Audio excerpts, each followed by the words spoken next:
You can support this show at patreon.com/ASAPodcasting.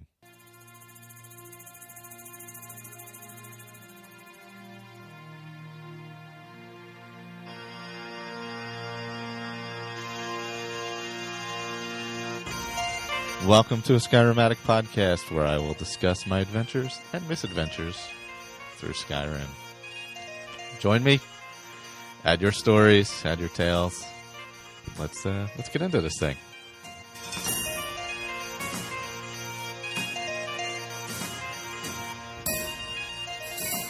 Hello, welcome back, Skyrim Addict podcast. I'm Michael. I'm joined at the moment. Oh, as I accidentally closed out the music early. Joined at the moment by Victor. Good evening, everybody. And Ray. Hello, hello. And Steve from Skyrim Book Club should be joining us any moment after putting some children down or to bed, however. Yeah. I wanted to do that in the past, but never did. By the end of the coronavirus, we all may be putting children down after months of homeschooling and. Yeah, my Colin and Kim are going through that right now. Everybody's home. Yeah, oh yeah. I mean, I'm working, but yeah, everybody else is home. Yeah. I'm working at work, not from home. But yeah. Connor's off until, well, I mean, I assume he's just going to be off the rest of the school year, but it's at least until April 20th at this point. Yeah. So we'll see. I'm guessing the rest of the year without a doubt, though. So yeah, that should be fun. He's been gaming a lot. No reason to get up in the mornings now, so it's like, yeah, I can do schoolwork at like 10 a.m. or 11 a.m. when I wake up and play Fortnite until like midnight. Like, all right, whatever. As long as you get it done, I don't care. Yep, sounds fun. So I actually have been playing Skyrim again still with that character where I was trying to get all the achievements. Oh, yeah. And so I got up to the point with now working on. I just finished Dawn Guard. I had finished the main quest. And I went in, or no, I'm sorry, I finished Dragonborn and the main quest, and then decided to hop into Dawn Guard because I had a little bit of archery to finish up because I'm at like 95 and I want to get that to 100. And then I also want to do the Master the Vampire Lord for the achievement, which I mastered, and then it didn't register the achievement. Oh, no. And then I had to go back like 3 saves, and now I got to try and master it again and hope it picks up the achievement. Ow. I'm like, and I will say, like, having done now both Werewolf and Vampire maxed out, both of them, Werewolf is way more fun than the Vampire one. Totally. Because it's a lot more melee, and staying a werewolf depends a lot more on you doing stuff. Actually attacking people, whereas the Vampire Lord, you can just stay Vampire Lord and float all over Skyrim for as long as you want, pretty much, without having to feed or anything. So I did like the limitations on the werewolf one where you kind of had to keep feeding or like your time limit kind of ran out and you became human again. Yeah. Yeah, I've never liked. I'm not a big fan of playing a vampire, period. But yeah, the whole me either. Vampire Lord thing. Yeah. If it wasn't for the only achievement, one of the few achievements I've never gotten for a good reason, apparently. Well, it's just a pain to go through places too, because those wings get in the way, and it's really clunky moving around, and you can't loot when you're a Vampire Lord. Yeah. So you have to switch back and forth. So that's kind of tedious, but. I mean, it is very powerful. The vampire grip, my God, you can I was picking up saber cats and throwing them in the air, and you can throw them pretty far too with the vampiric grip.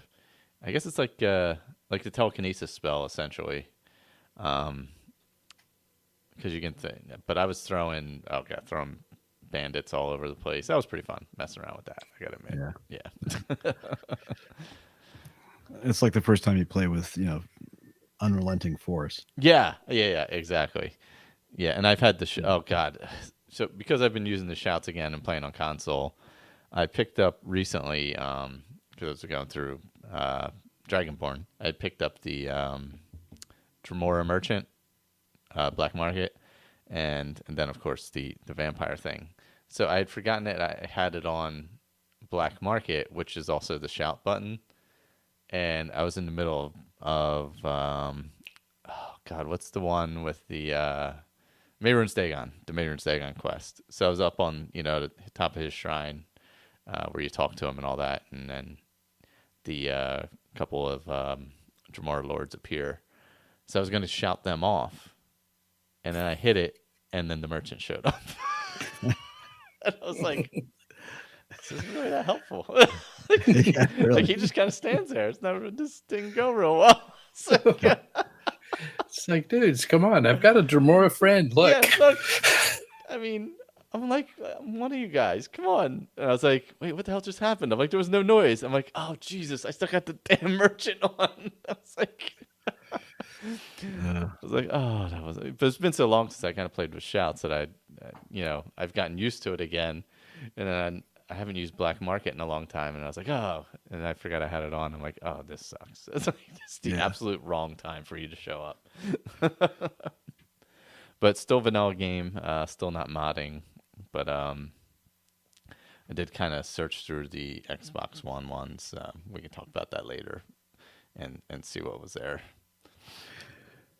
Yeah, well, I haven't done any console gaming quite a long time, so I can't talk about that at all.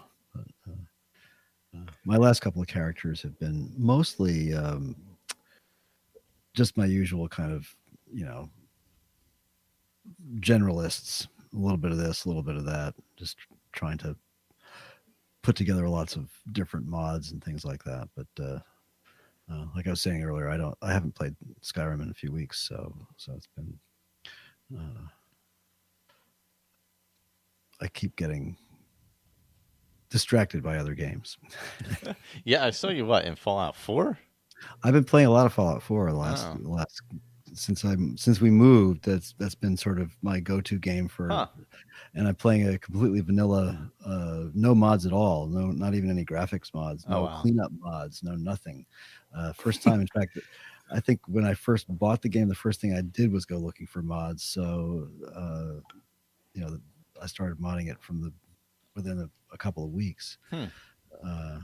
So, yeah, that's a bummer too, because there's a nice bow and arrow mod in Fallout 4 now. Yeah, no, there's a lot of great mods. Is there? Nice. Yeah.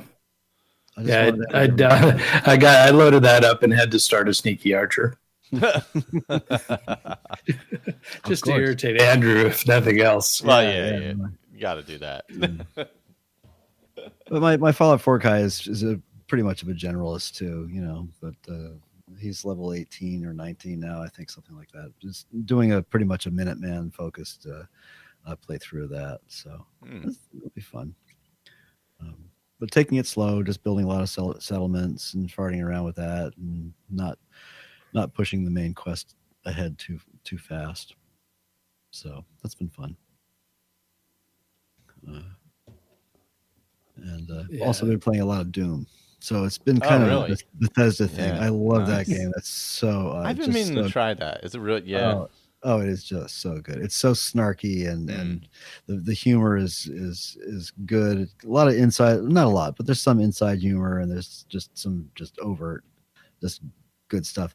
I think little touches, like when sometimes there's one level where there's lots of lava, and if you fall into the lava, of course you die immediately. But you see the Doom guy, he starts to sink into the lava, and he sinks below the surface, and then his hand comes up like this and slowly sinks back down again with his thumbs up, because he doesn't really want to be there anyway. So it's like, yeah, I'm dead, man, I'm dead.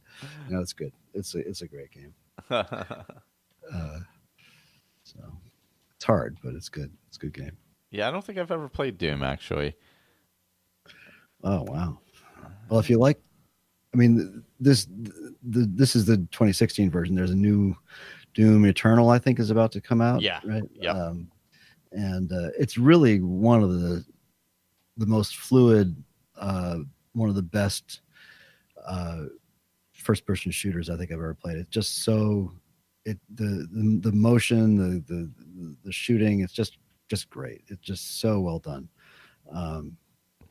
Yeah, I know So, my friend Chuck's a big fan of that and has been playing it a lot recently. yeah, He was talking about it a lot. yeah, it's incredibly responsive, and it's just like I said, it's just fun to play. You can play it on easy mode and just have a lot of fun, which is what I'm doing, or you can really kill yourself um, and play it on super nuclear or whatever. So yeah, it's a great game. No, it's not giving me. Yeah, it's still not giving me the vampire thing. Damn it! I'm gonna have to go backwards. Oh That no. sucks. Only 1.78% of people have ever gotten the vampire perk, Oh wow. where you get all 11 perk points on the tree. Yeah. It surprisingly went faster than I thought it would. I felt like the werewolf one, I had to kill a lot more people than this. Huh. I'm not sure. I know I've never gone that far on the vampire. Yeah, I never even came close on either of them because I just got tired of it too quickly. Yeah. If I wasn't achievement hunting specifically, I certainly wouldn't have kept going. Yeah. I definitely wouldn't have kept going at all. That wouldn't have happened. Yeah, I've never really done the vampire lore. I actually never really liked vampires at all until I got sucked into this necromage vampire build by Major Slack Attack. And I got to say, it was pretty darn fun. So he ends up bringing this thing to a 96% damage reduction and 100% spell absorption. Wow. And so, going, standing in the Dragon's Blast and having absolutely nothing happen to you. Because you just absorb Because you just absorb 100% of his magic. As long as you don't let him bite you. And even if he does, with 96%, damage reduction, he doesn't do a lot of damage either. Yeah, you're not getting hit that hard. But it's just fine. Those builds really are amazing. He's so good at that. Yeah. So I got sucked in with his Lazy Argonian, which is his latest. So I'm just kind of cruising through YouTube, watching some videos, and one of his popped up. So I watched it. And so he runs through Helgen and, comes out the other side, with nothing. And he equips flames. And as he's running down the path, about the time you get to Hamar Shame, the hunter on the horse comes riding up, and you blast the hunter with the horse with flames. The hunter gets off to fight you, and you hop on his horse and ride off. Oh man. And I was just so tickled, that it was such an interesting, way to start the game. Say, all right, I'm gonna have to try it. Yeah. So he plays on vanilla, because he does it for console players, so that they can follow along too. And so I had to create a profile in Vortex. That stripped out all of the gameplay mods. I left all my visual mods in, because I got to have, my beautiful starlit nebulous sky with the giant moons, and my unique trees and all that kind of stuff. So, but other than that, I mean, it may be the first time I've ever played without Ordinator. Oh wow. And it's definitely kind of weird. So one of the things about his gameplay is that every level up, you're going to go to somebody and get training. Yeah.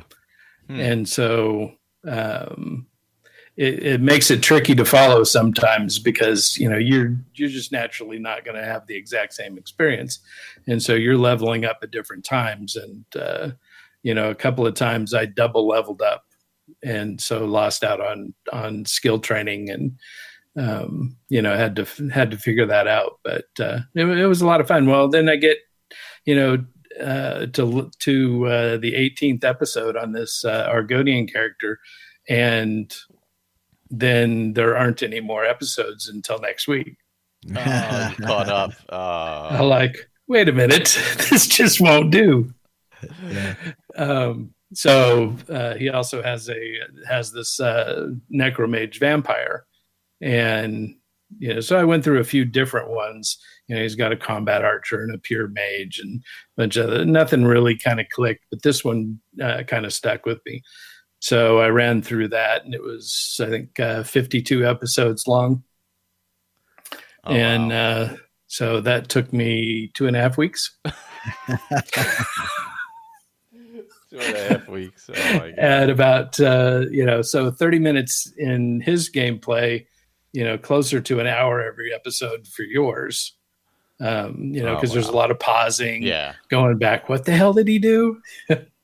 And, or, shit, and having to go back and replay. Oh, but it was a lot of fun. I ended up throwing the guy some coin on Patreon. Yeah, I have too. Yeah, because I was so entertained. Yeah, I've been watching him for a while. I think I mentioned him a long time ago on one of the podcasts. He's got a really unique outlook on things, and they are true walkthroughs. It's not just a let's play; it's a real walkthrough. He's got everything min maxed and analyzed, and he uploads. He is a hard working guy. He's got his Skyrim only channel, and he's got another channel that does Borderlands. He's done. I watched a couple of his Outer Worlds videos. Outer Worlds, that's right. Yeah, there's several. So yeah, he works really hard at that stuff and really thinks hard about it. So yeah. So it was a welcome relief from trying to play Sekiro, the Sekiro mod in first person. God, yeah. So that mod is truly designed to be played in third person. Yeah, it'll actually pull you out of first person on a couple of strikes and blocks and stuff. Because it just has to be in third person. Mm-hmm. And so it was just not working for me. Yeah. And I had never played Sekiro, so it wasn't, I didn't have any frame of reference or any nostalgia for the fighting style. Yeah. Highly recommended, but incredibly hard. I never made it very far, but I enjoyed what I did. It was a great accomplishment to make it as far as I did. So, but yeah, well, yes, major props to Major Slack and all of his stuff. I actually bought his little book that he wrote that was based on his dual wielding character, Dark Elf dual wield, or no, it was two-handed, not dual wield, two-handed Dark Elf. That was his first major walkthrough with everything. And he does use a lot of the same mechanics, like you say. He does a lot of training on level ups. He really min maxes the Guardian Stones. He'll run back to one and grab it. Oh yeah, and then you got to get a bed. I never realized that you could do favors for ends, and have a free bed. Yeah. No, there's a lot of stuff like that. Yeah, he's the guy. Never did that. Remember when I mentioned that you can go shoot salmon around the docks in Solitude and get rowed out with an arrow? That's where I learned that from him. Okay. Yeah. So, and also killing salmon with flames stuff at the waterfalls and things like that. Yep, had to do that a few times. Yeah. So yeah, he's really good. I really enjoyed his stuff. I have not done what you've done, and I think I should really kind of give it a try. Take one of them. I'll probably do the two-handed one or something. Give it a real vanilla walkthrough. Yeah, it's definitely interesting. So now that I finished the vampire, I've got a few weeks of episodes of the Argonian to catch back up on. So good. I'll start revving that one again. Yeah. In between, jumping into Fallout 76 to get all my atoms for my daily challenges and playing Fallout 3 for the roundtable. When do the NPCs appear? April 7th. April 7th. Okay. So, and I'm in that test server. So I've been playing with them for a couple of weeks now. Worth jumping back in for? I think you should. Okay. Yes. You didn't hear this from me. NDA and all. Yeah, but totally different game. Cool.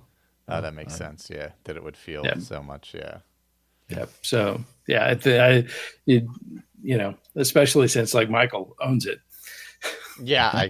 So do I. Yeah. Okay. Yeah. Well, see, you both should just play it. Yeah, we both own it. We've just never. Yeah, I played it for 2 hours maybe. I didn't even open mine, so you're ahead of me. Oh, really? Yeah. I just bounced. It was like, no, this isn't what I wanted. No, I don't like this. And I'm not a big MMO fan anyway. So yeah. But yeah, it's definitely fun hanging out and playing with the people in our community. Yeah.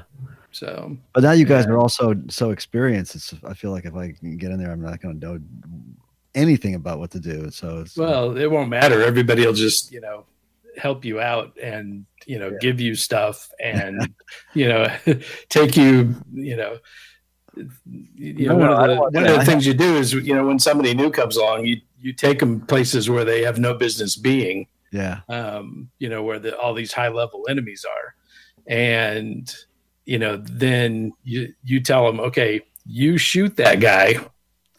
He'll go aggro. I'll kill him. You'll get the credit for it. That's and cool. So you level them up really quick and help them out, and then they get all the cool loot and all that kind of stuff. So it's definitely a lot of fun. That sounds like fun. Yeah. I have a need to do that stuff myself, though. I'm too much of a lone wolf. Yeah. Well, and once you start, once you start with the NPCs, it'll be a much richer game, to be able to do that in. Mm-hmm. Got it. Yeah. Yeah. Cool. Hey, big Ubisoft sale today, folks. If anybody's listening to this in real time or soon, Steam's having a big Ubisoft sale. So, are they? Buy some games. Oh man. Yeah, I feel like now's the time. I feel like gaming companies can strike while the iron is hot a bit, and you really can't do anything else. Yeah. Yep. So I feel like it's the time to grab to put out some sales from some older games and grab people with it. I think they're trying. Yeah, definitely. A lot of leisure time right now. Yeah. Oh my god. At least for those who aren't working, I think I'll keep working. And I'm still at work like a normal day, but yeah. I'm working and teaching at home now, so there's that. That's fun. Yeah, I've got sour grapes on Ubisoft. So. Oh really? Oh yeah. Yeah. They really dogged the sub sim community with Silent Hunter 3. They just pulled the rug out from under it. Oh, and left everybody high and dry. Yeah. They've been a company that's had a reputation of, well, and they were they the first to do a non-Steam thing with the Uplay thing when were they the first to bring that out before? They might have been anyway.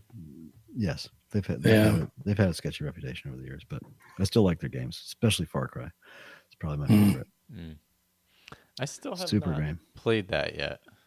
Any of them or any of them? Yeah. Wow. It's a great franchise. I wonder if any of them are on Game Pass actually. They might be. I don't know. Yeah, I haven't done the Game Pass thing. I have tried Nvidia Now. I finally got it to work, and it works pretty darn well. Oh, really? Yeah.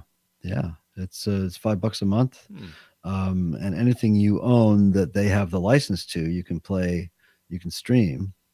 So in theory, you could stream it to almost any device that you could, including an old potato computer or a Mac. Hmm. And in theory, anyway, because all the processing is done remotely. So it's a pretty cool idea. And if you have good enough broadband, it works pretty well. Works pretty well. Huh. Yeah.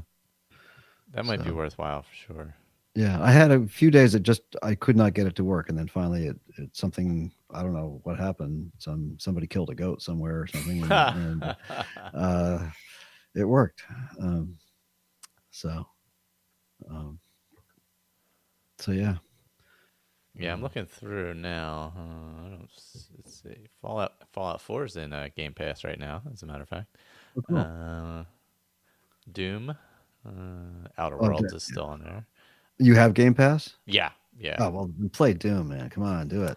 I will download it, actually. Yeah, do it. It's awesome. Let's see. Wolfenstein Youngblood? No, I don't see Far Cry. I was not a fan of Youngblood, but the first Wolfenstein was great.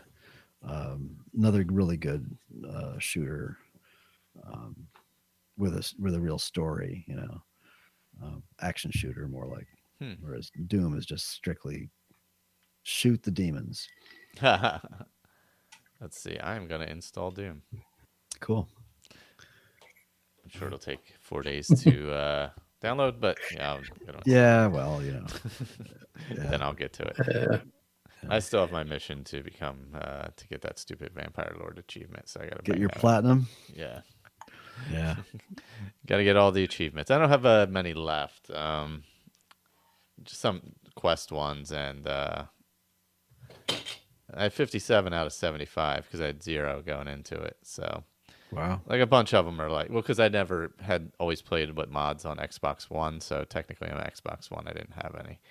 A bunch of them are just like Thieves Guild ones. Once I get through that. That's weird. Those numbers rang a bell. That's exactly the number of achievements I've unlocked on Steam on Legacy Skyrim. Oh, really? Yep.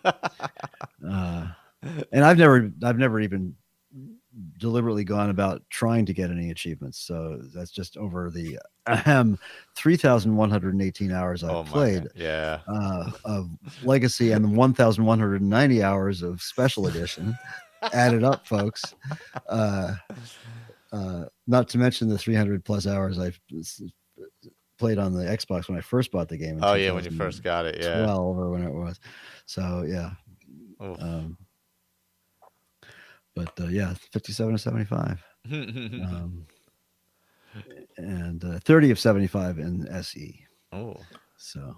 Yeah, I had all but I think 3 of them previously on the original Xbox. Wow.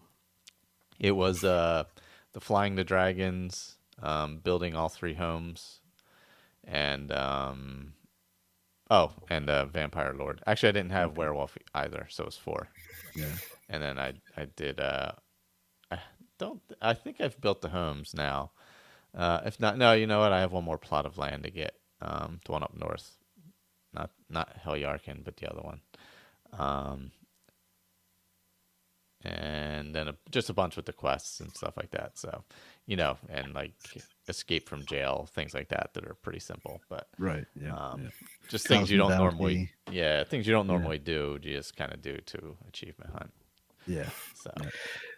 Yeah, I got an Xbox so that I could play with Andrew and Jess, and I get annoyed when I get achievements that pop because they pop up. You're about to pop. Some scorched in the head, and all of a sudden, doink! Oh God, yes. All this noise pop. And this thing pops up in the bottom of the screen, and it scares the crap out of me. Oh God. So. Yeah. But yeah, so I get achievements that I can't help but get.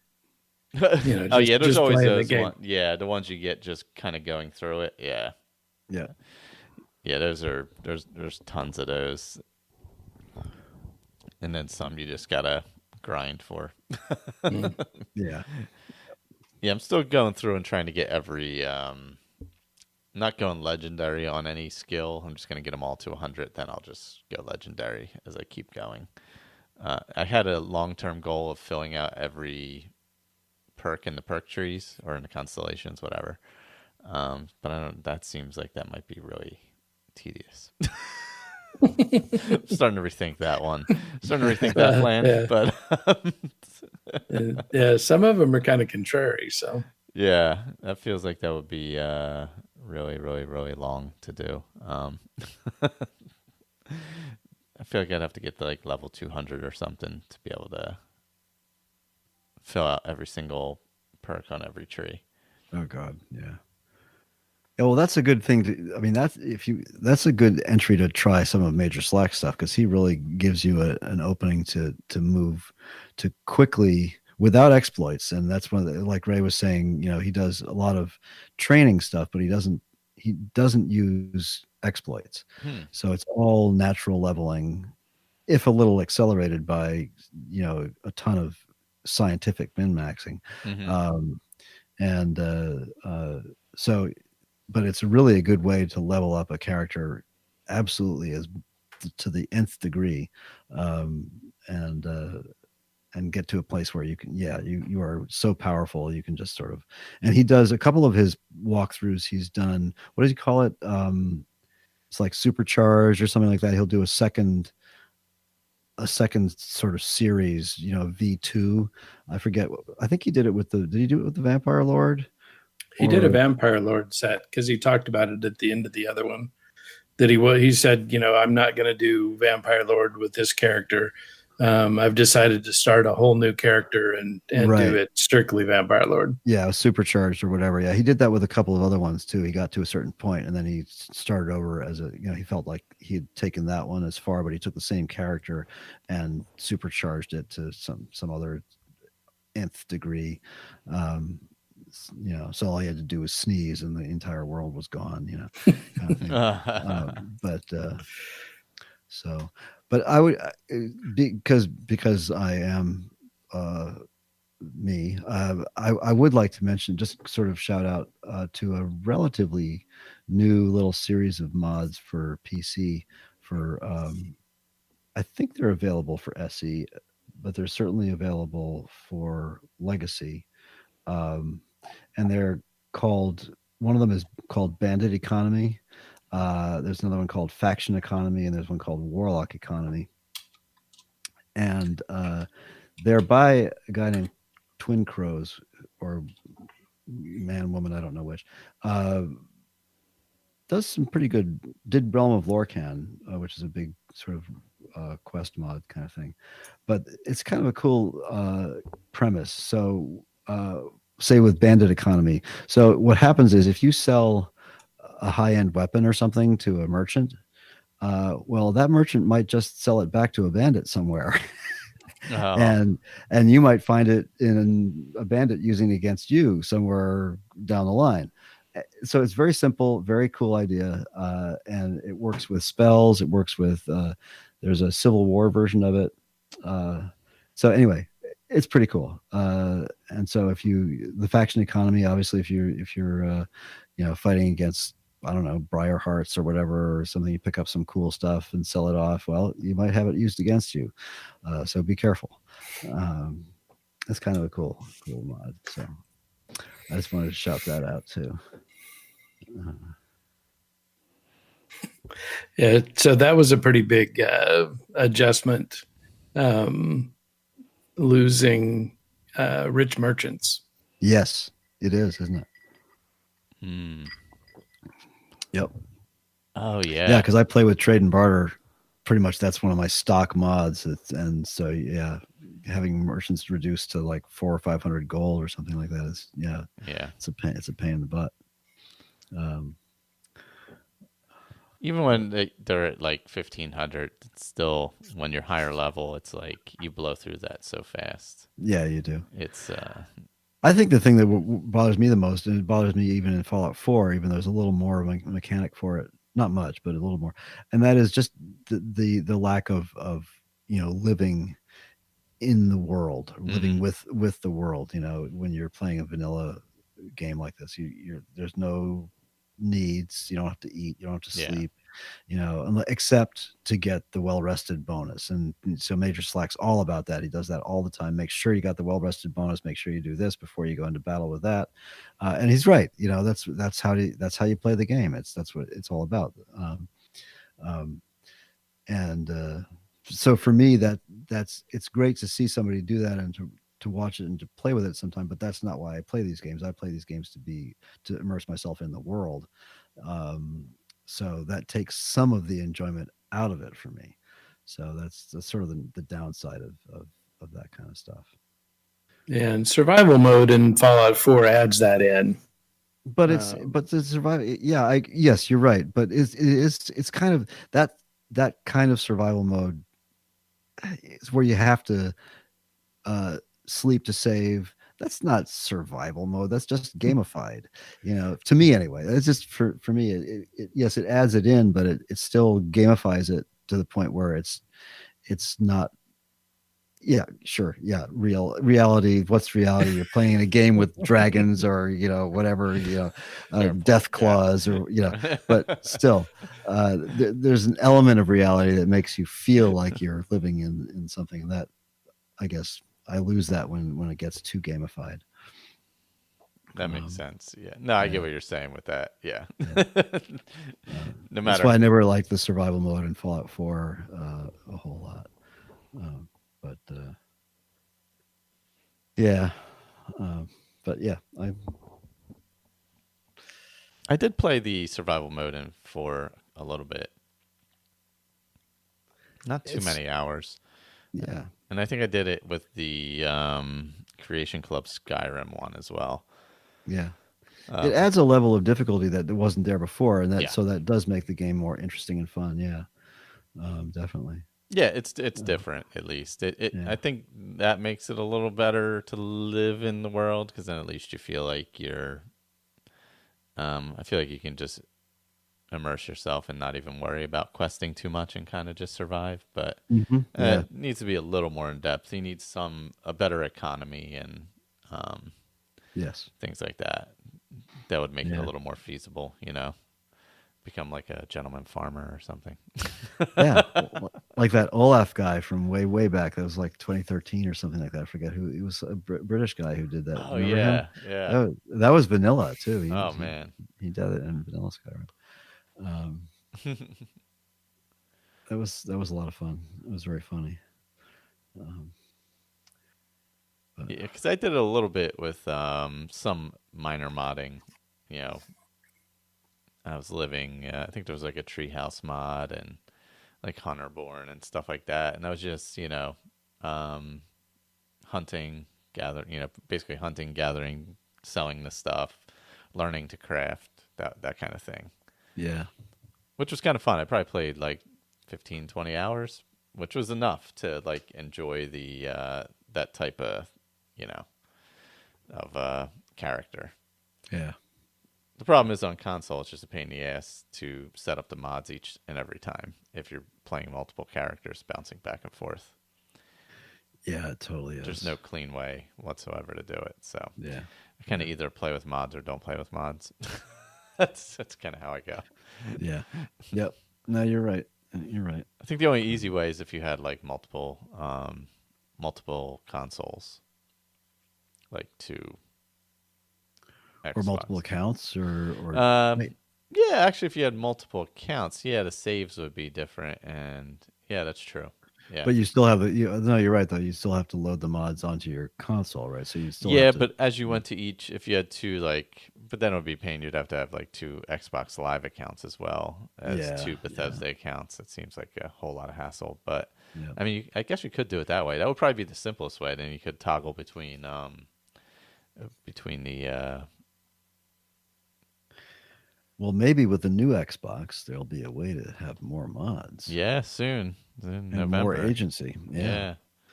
This fall. November. Yep. Well, we'll see. I have not been tracking that at all. I have no idea what they're. I know that Xbox is, or that Microsoft is, trying to move towards converging between PC and console. So they need Vortex for Xbox. Yeah, no, you're right. Mod Organizer would never work on that. But something like Vortex, yes, absolutely, a decent mod manager. That would be great, actually. But Bethesda will never do that. No. Shoot, I can't even get mouse and keyboard support for Fallout 76 on the Xbox from Bethesda. Oh, really? Yeah. Wow, that's surprising. I would play a lot more if I could play it with mouse and keyboard. Yeah, because the Xbox obviously has mouse and keyboard support, but 76 doesn't. No.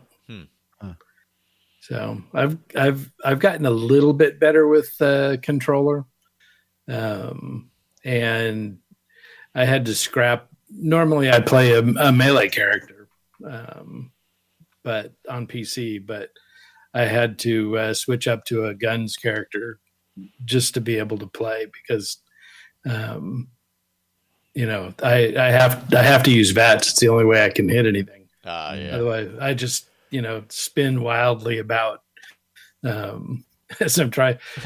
My big accomplishments is when I can walk about 20 steps in a straight line. Oh God. Because you're not used to the controllers, or right? Yeah.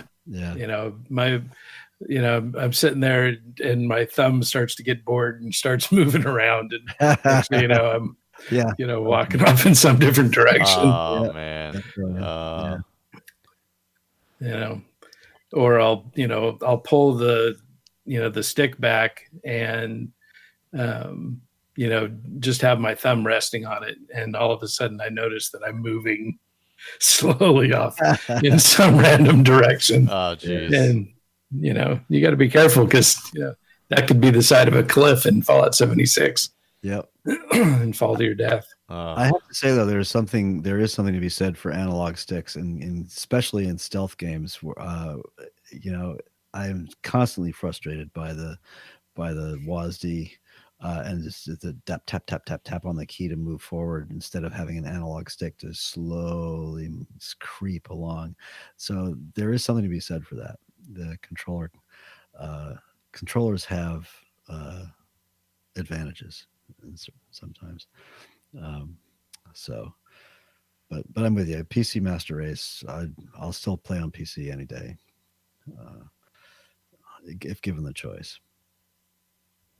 Yeah. Well, I mean, I just don't even have to think about it. Yeah. Stuff just happens. My fingers press the buttons because they do. Yeah. No, you're right. It's just there's that one little thing about being able to creep extremely slowly without having to tap an extra key here and I control there or whatever. It makes a big difference. Yeah. I know some people play with controllers on their PC. So there's crazy people. Yeah. Yep. I used to do that because I never played mouse and keyboard. So yeah. But for real, precise FPS gameplay, there's nothing better than a mouse and keyboard. So yeah. I'm hoping someday to be able to complete the obstacle course. One of the things you have to do is go through boot camp, and I've got a way to beat the shooting range because you can throw what's called an orbital strike beacon down, and a satellite in space hurls explosions down into wherever you've thrown the beacon, and so you can destroy all the targets and pass the test. But walking along a tightrope or along a balance beam is just impossible for me. So, one day my big accomplishment will be when I can complete the obstacle course. Oh, jeez. Cool. I may have to modify my my controller. I just need a straight ahead notch. Something when I push on the stick, it forces it into the spot that makes me walk straight ahead. Oh, That's yeah, all I ask. yeah. I You might just be want able to to do be that. able to walk in a straight line. If you buy the Xbox Pro controller, I don't know if that has something like that or not. Oh, I don't know, actually. Yeah. Um, it's an awful expensive experiment, but Oh, for sure. yeah. Um, Well, I would check it out in the store first. yes, yeah. That's But, possible. soldering irons do amazing things to plastic. Yes, they do. This is true. Let us know how that goes for you. All right. So I did go through, searched Bethesda for see what some of the Quest mods were for that were available on console. See what kind of overlaps or what would be semi equivalent if we did a roundtable with modding. They wouldn't have to be the same, obviously, but at least there could be some of each. I found obviously Forgotten Cities on there. What was the other ones? I have to go to straight it. The Enemy of My Enemy. That's a newer one I've never seen. Bruma is on there. Clockwork. I think I've played Clockwork. Forgotten City, of course. Falscar, which I played a long time ago. Trying to see what else. Yeah, there's a few on there. Some smaller ones too. There's like Become a Bard. Skyrim Undeath remastered. I'm not sure what that is, but I was reading that. I remember that. I don't remember what it does. Yeah, I think there was a small quest associated with it. Moon and Star. I think I had played that previously, but it's been quite a while. I think Moon and Star is an Elsewhere quest, if I'm not mistaken. It is, yeah. Yeah. And Undeath, yeah, I remember this one. One main quest, 4 side quests. Yeah. So Undeath is when a powerful necromancer and his followers seek out the forbidden secrets of immortality that could threaten Skyrim. Will you defeat him to stop his evil quest, or continue it yourself? That's Undeath. Okay. That makes sense. That sounds good, actually. I remember seeing it, but I've never tried it. Yeah, I've never played that one. I've never used that one at all. Let's see. Oh, this one, Maid's Deception. I think I'd favorited that one. Maids to Deception. Let's see. 17 main quests with several offshoot side quests. Is Grey Cowl of Nocturnal on consoles? Yes, That would be fun. Yeah, I think I played that previously. And Wheels of Lull should be too, if I remember. Is it? Let me do a search for that. I'm pretty sure Vigilant is not, nor of course is Legacy of the Dragonborn. Yeah, which definitely is not. Yeah. Tools of Kagranak might be, but that's kind of a short one. Yeah, Maids one. I'm not sure. I might test out the Maids one and see what's on it. Yeah. Maids? Oh, yeah. Well, anyway. Project AHO. Yeah, that's on there. Yep. And there was Carved Brink is by the same team that did AHO. That I believe is also on consoles. I'm looking through my mod organizer list right now. So, okay. God, I searched wheels and came up with a million cheese wheel mods. Great. Oh, geez, of course. Try just lull, Lull. Yeah. So. Yeah, I searched the wrong word there. I'm gonna have to jet soon. Oh yeah, Wheels of Lull is on there. Good, Xbox One. Okay. Yeah. So there's quite a few overlapping, and then of course, you have the bigger ones, the Dragonborn. What's the one? Legacy of the Dragonborn. Legacy of the Dragonborn. But that's not on console. No, but I'm saying at least, yeah. that's a whole playthrough of many, many hours. Just, I mean, because basically it covers the entire game plus mods. So Yeah. it supports mods like Vigilant and Moonpath Elsewhere. It's, in fact, some of them are built into it. Oh, nice. Yeah. So it's like, it's just, that is such an amazing project. And he's actually Ice Cream Assassin, I think is that his name? Yeah. They're building a whole another world, which is sort of an extension of Legacy of the Dragonborn. Oh, nice. And that's supposed to be out maybe late this year or something. So I forget what it's called, but so that might be interesting. Excellent. Yeah, so at least there is enough on console to make it viable for console. Yeah. That was more of my concern. No, totally. There totally is. And whatever we do, we should do it only mods that are available on both, right? So that makes sense, right? Yeah. We could do that. Yeah, so I'll get the console list together then. And yeah. Since I'll be on that. Yeah. And then I'm gonna have to set up a profile just for that, so I can go back and forth. Well, yeah. Well, the issue, of course, with the console players is that they might not be able to load all those mods all at once. Yeah, what I had planned on doing was starting a character, getting it to about 20, and having a save, and then adding. Oh, that makes sense. Each mod in, then going back to that save that was unmodded each time, so that way I wouldn't have too much building. That's probably a better approach on the PC, even, because trying to load all those mods and make it all work and keep continue things on through levels. Yeah, is probably not a great idea either. One good resource for looking up mods that might be interesting, that I'm not sure if he does only mods that are available on PC, but is Zero Period Productions. Really good. George, I forget his last name. He's a really cool guy, and he does a Skyrim Saturday thing, and he's been doing mod series forever. So there's tons of them, like 280 videos, and just in that playlist alone. But skim through some of his videos, his YouTube stuff. You might find some ideas. Yeah, he's a really cool guy. He's done.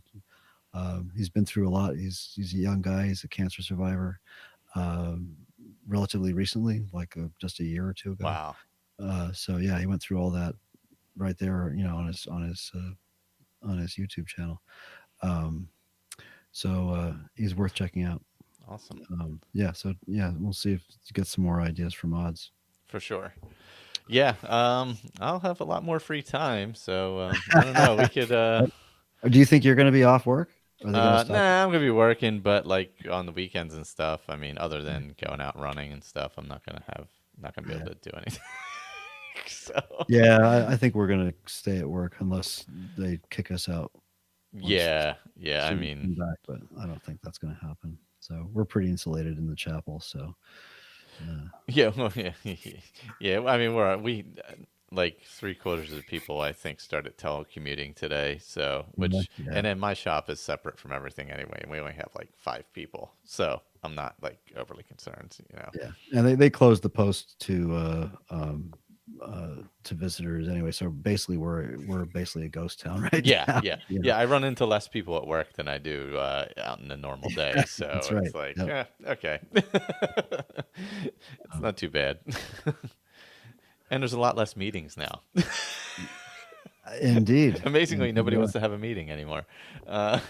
Steven wants to know if we're still on. So, hey, Steven. Hello. How's everybody doing? Good. How's it going? Not too bad. Late for dinner, but I figured I'd show up for some dessert. Yeah. Well, guys, I maybe I'll be the Steven. It's nothing against. It's not because you just showed up, but I got a chat. Oh, did I show up right at the end of the show? I apologize. No, not at all. Yeah, Victor's show. You showed up at the end of me. Yeah. Yeah. So, gentlemen, it's been real. Yeah. And I will join you again soon. Yes, sounds good. Good times.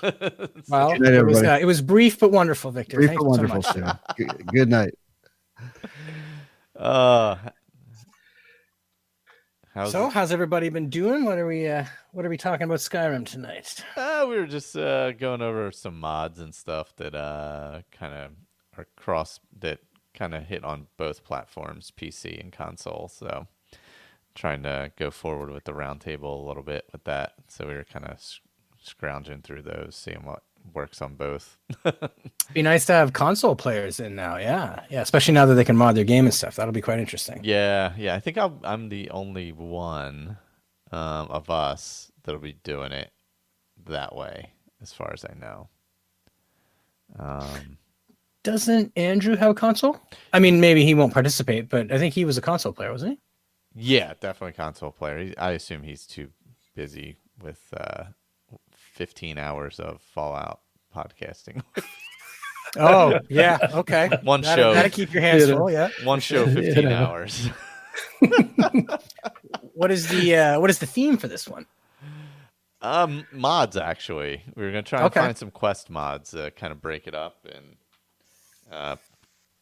do something a little different, because I think we've done every iteration we could think of the other way.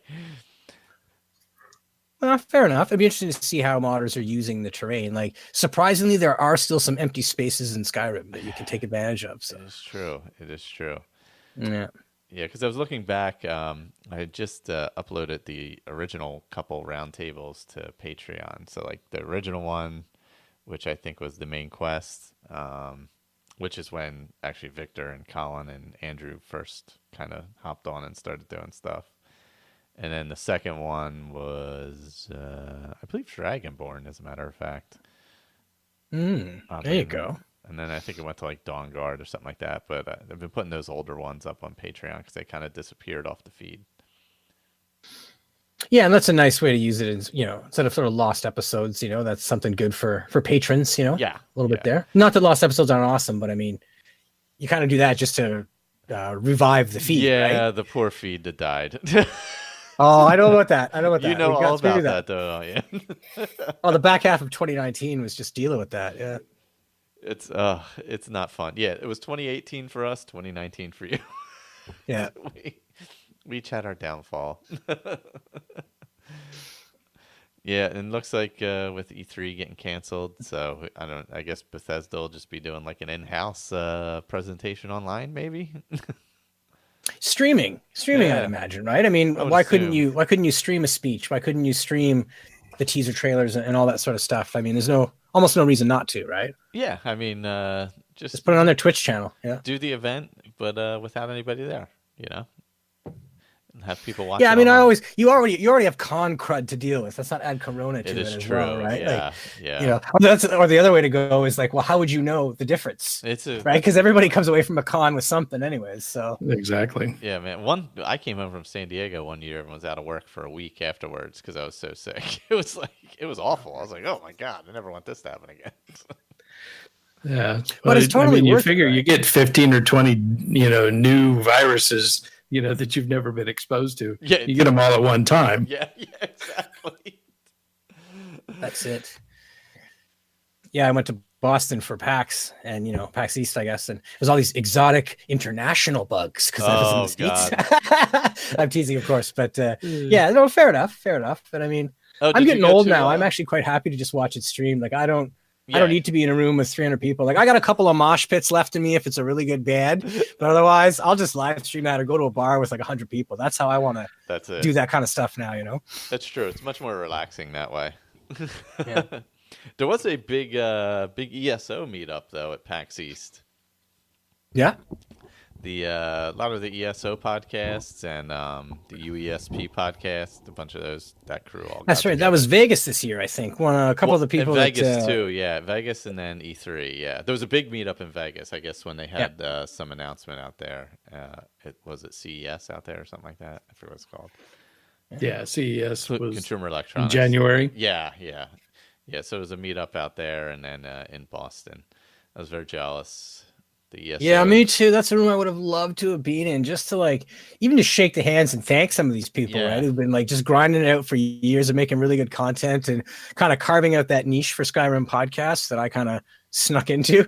Like, it would be really nice to just, give them some props, right? Or meet face. Like, some of these guys have read books for me, so it'd be nice to actually meet them face to face and shake hands, right? Or maybe not, maybe touch elbows or whatever. Not anymore. No more. You know what I mean? Just a nice nod. Yeah. A hearty nod. Little head flip. Yep. Yeah. Yeah, because I was pretty jealous of all those shows. But that's a really good space right now. The ESO podcast, and I mean, I'm not an ESO player, but they've really built a really like positive community online. I guess kind of like the Fallout 76 community as well, or it's like just a really, they all like help each other out and promote each other and whatever else, and interact and hop on shows and stuff like that. It's really nice to see, actually, because it was in the early days of Skyrim, that kind of wasn't really the thing. I don't know, it was a weird thing, but do you suppose it's because Skyrim's a single player game and ESO is multiplayer? Maybe. And kind of you're just more the idea of cooperation's embedded in that, or I think that's just a good point. Podcasting matured too, Yeah, I think it's a little both, but I think you're right, because you see it in like 76. Certainly, like just I'm not sure podcasting wise, but at least community wise, you definitely see it. I'd like to see podcast on podcast raids. Like if we could arrange that, like just get, like who's the one podcast to rule them all, kind of like an elimination tournament or whatever. Because ESO must have like a PvP mechanism like WoW and all the others do. I've never played it, but there must be like a battleground or something, right? Yeah, because I think you can become like emperor and all that kind of stuff. So I want to see pod squads. That's what I want to see. An ESO pod squad tournament. Yeah, that's a good question. A lot of those guys are young though, right? They're gonna have Twitch skill that I wouldn't be able to match. So I better just spectate all that stuff. Yeah. That's the thing. Yeah, once you get to that certain point, a lot of griefing happen. Well, you just got to become more wily, right? Like in the early days, you're an orc, and you just run in there and you smash everything because you're bulletproof and ignorant, and you got reflexes like lightning. And then you get a little older, and then it's more like sneaky archer. You kind of like, you let them fight each other and just shoot the last guy who's standing, and there you go. That's true. Hunt them like deer, Now it's just become ethereal. Yeah, there you go. That's also good. I actually just used that the other day. I fell down a hole and was about to land on spikes, but I landed on a log, where those logs crisscross as you're falling down a hole. Yeah. And I was like, oh shit, I can become ethereal. And then just fall into the spikes. And I was like, oh, this is great. Good for you for the presence of mind, because I always remember that like after I'm dead. Like I could have done such and such, or I could have done that, or God, I have a shield or whatever that would protect me from that. On the replay. That's right. Yeah, the second time do it. Yeah. The second I'm also really good at thinking up comebacks 2 minutes later. You know what I mean? Oh God. So how's the show been going? Not too bad. Thanks for asking. I think again, once we got through the re-uploading of everything and all that sort of stuff, and caught a bit of a rhythm, I gotta say, like, I'm really enjoying it again. That's good. Like there wasn't sort of a point where I really didn't like it, but I kind of felt like there was a part of me that thought like we kind of jumped the shark near the end, because it was about like clearing out all the really small notes and this kind of stuff. Yeah. And then I didn't really I hadn't thought past. I mean, you think to yourself, I'm going to read all the books in Skyrim. Well, that sounds like something you're never going to finish. Yeah. Right. So I hadn't quite thought past it. Then you did. Yeah. Then you do. So then I had a little bit of like an existential pod crisis or something. But anyways, once I got my feet under it, like I'm really, really enjoying the ESO content. Like there are 3 big libraries. I'm still working through Shalador's library, which is a bunch of lore and stories and all that. Mm-hmm. But like the books are really, really good. And there's no Dross in there, right? I mean, I'm sure there's a letter to your mom somewhere, but there are so many books in this game that like I feel like every book I'm reading, I'm interested in. I mean, I hope listeners are too, but like every book I'm reading, I'm interested in. Every book, because there's stuff that harkens back to Skyrim or events that you heard about in Skyrim, and they've continued to like build out that same lore in ESO. Right. Nice. So I'm finding like, so I'm really, anyways, like I say, I'm really enjoying the content, and that's key, right? Like, again, there was never a point where I sort of didn't enjoy the show, but yeah, like I'm quite I'm quite happy about it now. I try to get my session in, once a week on the weekend. I mean, sometimes a little bit later. I got, just life. You know what I mean? But I'm doing my best to get there. To get a consistent upload schedule. I mean, I think with a couple of exceptions, it's been pretty much 5 a week. Certainly since the new year. But yeah, anyway, so I think I found my feet again and knocked off a bit of the rust. And yeah, and I'm really just enjoying the content, Awesome. And you mentioned some of these ESO podcasters. I mean, so I've been interacting a little bit with a couple of these people. So cool. there's sort of the people that kind of knew about the show, but on the other hand, I sort of feel like sort of having to relaunch it, if you will. Oh yeah.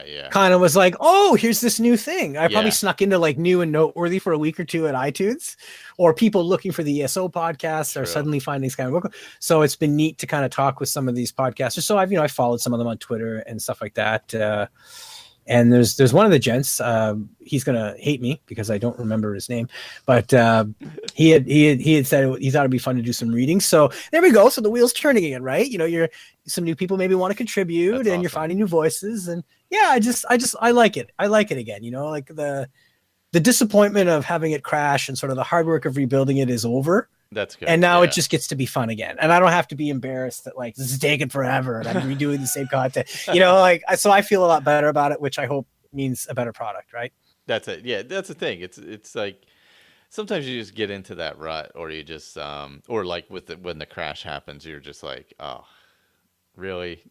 All this time and now this, and then with all these new people kind of reinvigorating it, I feel like that's because I feel like even the ESO community has reinvigorated me again, even though I'm not playing ESO, but just because of their love of the game and Elder Scrolls and the positivity and their interactions and stuff. It's like, oh, I really like doing this again. Not that I didn't like doing it, but I mean, I really like diving deep into the game again. You know what I mean?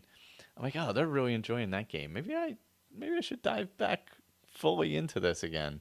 And, the excitement's contagious, right? Yeah. I mean, eventually I'm going to click that ESO icon on my screen, but even just hearing other people excited about Elder Scrolls, you're like, that's right. I love Elder Scrolls too. Yeah, exactly. And you're like, okay, I'm going to put down this other game I've been playing a little bit and let's go drop in the Frozen North or whatever.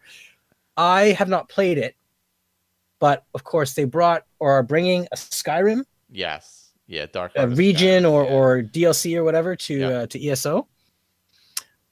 Has that come out? And what do we think about that if it has, or what do we know about it if it hasn't? I do not think it's come out yet. I believe it's just from watching the trailers and stuff when that was it. I guess that was the stuff they released at Vegas. I believe it's vampire related. Yes, I hear it's going to be vampires. Which I'm oddly playing right now, vampire. You are playing a vampire? I'm trying. I'm trying to max out and get all the achievements. So I had to max out Vampire Lord. So, because you did werewolf previously. Now you're doing vampire. I'm seeing your sort of daily posts or whatever, but I didn't catch that you'd crossed over to vamp. Yeah. Yeah. Is it the same character? Did you cure the werewolf and cured the werewolf? Then I'll cure vampirism and go do something else. Nice. I'm trying to do a one character does everything kind of thing, like when you kind of do on your first go around in things where you just dive headfirst into everything. But this time it's on purpose. Yeah. It's not because there's just peanut butter syndrome, right? This time it's on purpose. Yeah. This time it's just, oh, I got to go here. I got to do all this. Yeah. But I am enjoying it quite a bit. I've been trying to stretch a bit lately. I'm doing pure mage for the first time in all my hours in this game. I've done illusionist or I've tried to do hybrids like battle mage and stuff. Yeah. But I said to myself, no, I'm going to do this because I was always afraid because they're too squishy, or I thought they'd be too squishy. Right? Early on they are, but it flips pretty quick. I felt 5-6 levels maybe. Yeah. You know what I mean? I felt like you got to get those first few perks, but I'm really trying to just do all the skills, right? So I'm trying to find interesting ways to use alteration other than just the armor spells. What can I get out of restoration other than just healing? What else does it do for you? That kind of thing. And just trying to really work all the schools of magic and just be pure mage. Well, that, and I do block because I got to have something to do when they Yeah. get right up in your face or you run out of mana. When they're real So close, I did the Periite quest and I got Spellbreaker, nice. which is nice to deal with dragons. And then so basically he's not a battle mage, he's a bash mage. Because you remember Juan had a character in a round table that he got block and restoration. So we just ran around shield smashing everybody and healing. I remembered that. And I'm like, great, I don't actually need a weapon. I'll just get a shield. That's a good one. It's a bonus. It's also like, I figure it's suitable for a mage to be doing Daedric quests. You know what I mean? For sure. Like you do as a Restar and stuff as well. But that's actually been quite fun because I can sort of get towards the dangerous mages. I don't need you melting me with lightning and taking all my mana, and so on and so forth. So it's been fun, but it was astounding how quickly. I will admit, I took a high elf, so I had the extra 50 and the once a day massive boost because I figure like I've never done this before. Let's have a soft start. But it's astounding how fast they can just melt people. Like I don't have a companion. I don't have a companion anymore. I just summon, Daedra and raise dead guys, whatever, right? But it's astounding how fast they can just start to just melt people. It's amazing. For sure. Yeah. Yeah. Once you start getting those higher leveled conjuration spells, man, you can really just kind of sit back and they eat up a lot of damage while you can just fire at will from farther away. Oh, for sure. Yeah. 100%. You drop a storm at your knock in a room, just shut the door and wait. You'll be fine. You work on your crafting while that's happening, Yeah. Yeah. Oh yeah. Once you get to like storm, it's fun to come up with, interesting and, entertaining ways to kill your enemies too. This is true. This is true. Agreed. One of my favorites in that vein is I drop a frost ward in front of a door, and I yank the door open and I throw like some kind of area damage, like a fireball or whatever, just to sort of get everybody moving. And then they run through, and then the first guy hits the frost rune, and his mobility speed goes down by 50%. And he bottlenecks the rest of them, and you just start throwing more garbage at the doorway, right? And because I was terrified of dungeons at first, but I'm like, no, I'm going to take Rune Master, cut the cost of this down by 50%, and I'm just going to kite these people. Just keep dropping frost runes, and they slow down and they bottleneck at a doorway, and you throw something big at them, and then you just back up and rinse and repeat. It's been a lot of fun. So sneaky ways to use runes has been one that I've been trying to do anyways. What's your favorite, Ray? What's your favorite sneaky mage way to now, are you using Apocalypse? I'm not. I'm doing it vanilla for the first time. I definitely want to do Apocalypse, but I didn't want to have the modded mage experience first. Maybe that's just weird, but I wanted to see what's a vanilla mage like.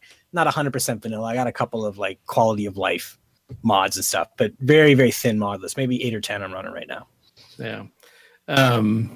There's I can't remember the name of the spell, but there's it's a portal basically. So you cast it on a surface.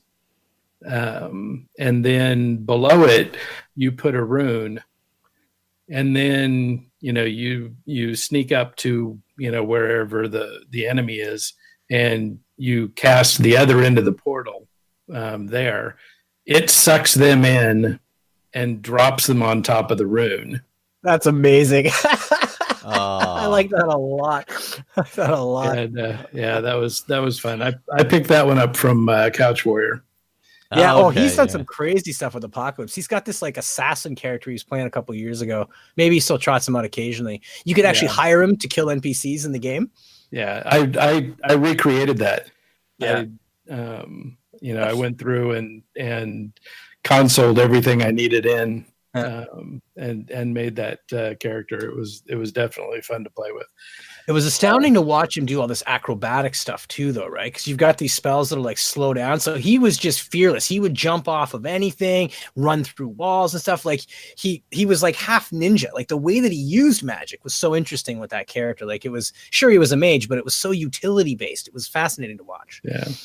Well, there's also one in Apocalypse where you cast it on somebody, and then you could jump off of a bridge or whatever, and then activate it, and it causes you to trade places with them.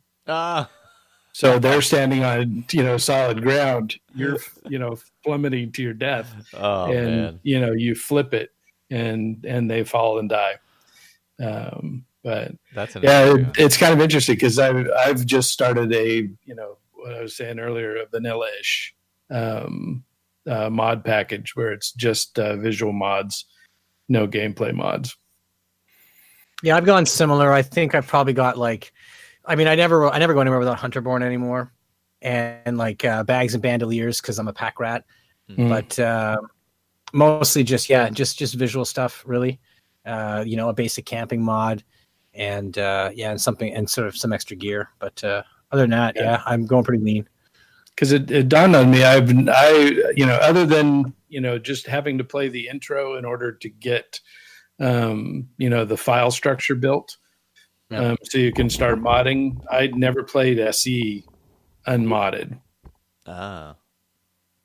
It's just I played a little bit of Legacy, just before SE came out, because I got that package where I ended up with, because I had never played Skyrim. You're Fallout guy. Hey, that's kind of and they had this deal where if you bought Legacy, Skyrim cheap, you were going to get SE when it came out, and so Andrew convinced me to try it, and it's just been a blast. So, but I was modding, so I modded. How do you like the vanilla game? It's really hard. Yeah. Merchants only have like 500 gold. Speech matters now, all these you actually put perks into it and stuff like that. Yeah, for sure. Yeah. What I found when I tried to go straight vanilla, like I did 100% straight vanilla, like just, I don't know, the updated textures, but that's it. You know what I mean? Just to get it to look nice, the high definition textures or whatever. And oh my God, I had played a couple hundred hours before I started modding. I hate their interface so much. I'm never playing without Sky UI again. That was like the first, that was the crack in the door. I'm like, okay, no, I just one mod. I have, but I don't, man, I don't know how anybody played that now. I don't remember at all, but because it's been so long, that I've been playing with Sky UI, but oh my God, like I love them. Thank you for making it Bethesda, but wow, you can't go back to that UI. You cannot. Not being able to sort. Oh my God. Yeah, for sure. Yeah. But you find it, were you putting a lot of like combat mods and stuff that were changing it too? Or when you say difficult, it's just more, Well, yeah, it, the combat mods, make it different, but it's just, the tedium and the, how everything is just like in slow motion, for me, it is what's been kind of weird. But, the walkthroughs that I'm doing are very entertaining. So you don't pay a lot of attention to that after a little bit, but it was just weird. I kind of enjoyed the game being a little bit scarier when I kind of went back to really a vanilla setup, where I don't know exactly how to express that, but you end up with this sort of like combination of mods, and your character just sort of becomes better. Like none of them are about giving you god mode or whatever, but just you've added different weapons and armors, and you've modified the perk tree a bunch of different ways, and so on and so forth, and you really just end up being just a better human being, right? And to go back to straight vanilla, where the pace is a little bit different and so on and so forth, like it kind of made Skyrim a little scary again. Yeah. Like I'm like, maybe I can't run around on legendary anymore. I got to dial this back because I don't have this custom whatever. Sorry, go ahead. Did you know that the Imperials tried to cut your head off? Yes, it's true. It's true. I've heard that story. I heard that story once, much like you, just so I could build the file structure required to never do that again. Yeah. So that was kind of wild sitting through that whole thing again. I'm also really enjoying the fact that the wagon just goes down the road now. The wheels don't come off. I don't end up floating around somewhere. Geez, yeah. But that's been quite enjoyable in its own way. And yeah, I'm sure over time, this will be cool, that'll be cool. I'll add a new thing back into it, or I'll have another character concept that needs these 8 mods or whatever. But yeah, for now, I'm enjoying the leaner experience. I never really had trouble running it, but I'm not having any trouble running it now with, again, just asking less of it, right? Asking less of the PC. So yeah. So yeah, that's sort of where my game's at. I've probably had a couple other character experiments along the way, but sort of the pure mage is what I've been sort of sticking with, which has been a lot of fun. I've been enjoying stretching a little bit in that way, Inspired by the round table, right? Try something different, folks. Don't play the same character all the time, right? Yeah, that's for sure. I miss those. It's a nice rainy day game too, right? You just open up the character builder and you like roll a couple times. You're like, that sounds cool. And then I pop in and like Ray said, I just, you console stuff and try to put that concept together, maybe at 20 levels and then take it for a run. Maybe it's fun for 3 hours. Maybe it's fun for 3 weeks. You never know. But yeah, that's such a nice little, like the random character generator. I don't often starve for ideas for characters, but nonetheless, it's fun to just see like, can I make that work? Look for the weirdest combinations. Can I make that work? Oh man, I remember I had like I think one time I had like two-handed, and all my like 3 of my perk points went into wasn't stamina. It was my perk points went in, it was like 3 magicka, 2 stamina, 1 health or something, or something like that. So like I was putting nothing in to be able to or it's 2 health, 1 stamina. So like I really couldn't even swing my sword for more than like 3 seconds without of course not being able to do a power attack. And then again, you go to that magicka, take that perk that lets restoration magic restore stamina, and just there you go. Come back, come back. Right? There's always a way. There's always a workaround there. Yeah. Sure. That and ale or mead. Oh yeah, that's right. I forgot about that. That's a good workaround. Well, that's another thing from playing unmodded. Like the food changes because I've been running Keiko forever. So you get back to it, you're like, well, that's right. I can eat all this cheese now, and I get hit points. Yeah, it doesn't do this thing for 3% for 6 minutes or whatever. Also, you can have a nip and last a little longer in the dungeon. That kind of thing. So it's eat vegetable soup and not lose your power attacks. That guy that ran the whole game with a torch and vegetable soup. Have you read about this? No. Wow. Okay, look, he ran the whole main quest. He literally like defeated. Oh my God, help me! I'm excited about the story. Alduin. He defeated Alduin. He started from the beginning. He played it straight through, right? Nothing but a torch, offhand, because you can bash with it. Oh, okay, like a shield, right? Yeah, like a shield, so you can bash with it. So basically, what he would do is he would run vegetable soup because it like.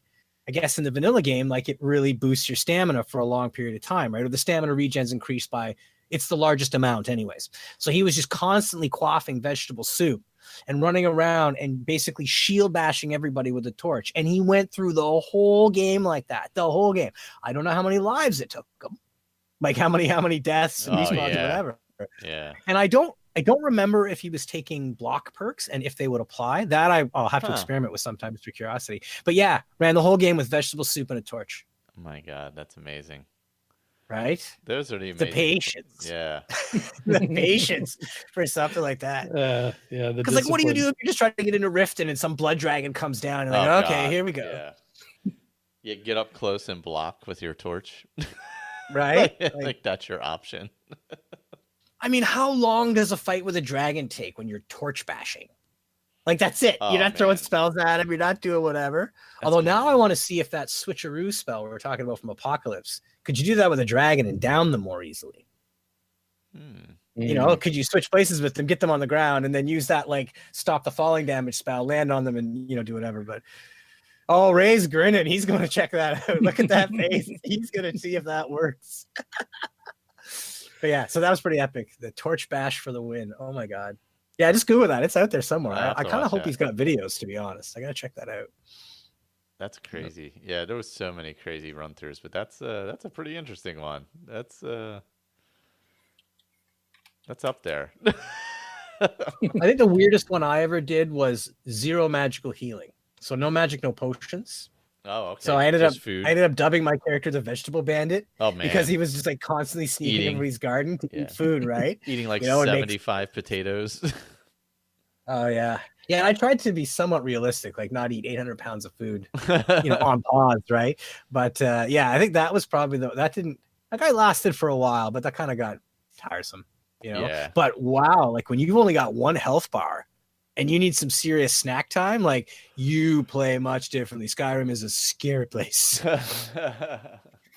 And you don't do that on Master or Legendary. You just throw that on normal and take your best chances, That's for sure. Or take your best shot. Yeah. Yeah, I played. That's got to be my weirdest restriction yet. I think I played a vegan character way back, which was tough to make clothes. There was no armor I could really make. I think I wore robes because I assumed, I was like, all right, well, at least something has to be, or I wore clothes or something. Or no sheep were harmed in the making of this rope. Yeah, I was like, right, or ragged trousers or whatever, something like that. I wore something like that because there was nothing else I could really wear. Obviously. Did you find mundane clothes you could enchant? Yeah, I find that quite hard. There's probably a few pieces out there, but you can enchant all the clothing, I think. Yeah, there you go. Yeah. See, I'd be down with that though. Go to Radiant Raiments. Yep. And just find because you're not spending money on weapons or armor, right? Yeah. So why not buy the fanciest suit you can get your hands on? Oh yeah, just dress to the nines, right? Be a gentleman adventurer. I've played in enchanted the Emperor's clothes after you kill him and run around in those. Did they make you invisible? No, they should have. That would have been amazing. But no, they did not. Yeah, so they're very fancy. But I've definitely run around and killed in those after you get them from the Dark Brotherhood questing. It's like a nice hat, like a crown. Very fancy. I have a real weakness for the Bosmer stuff, like the shoulder capes and the hoods and stuff. Yeah. Some of them, yes, some of them, no. I don't like the ones that kind of have the point down, sort of the nose guard. Okay. But a lot of the just it's like an upgraded Ranger's hood, basically. Mm-hmm. But, pardon me. Yeah, I like. I don't know. Sometimes I run around and I'll enchant the chef's hat, or I'll enchant the chef's hat and the clothes you get for that for alchemy.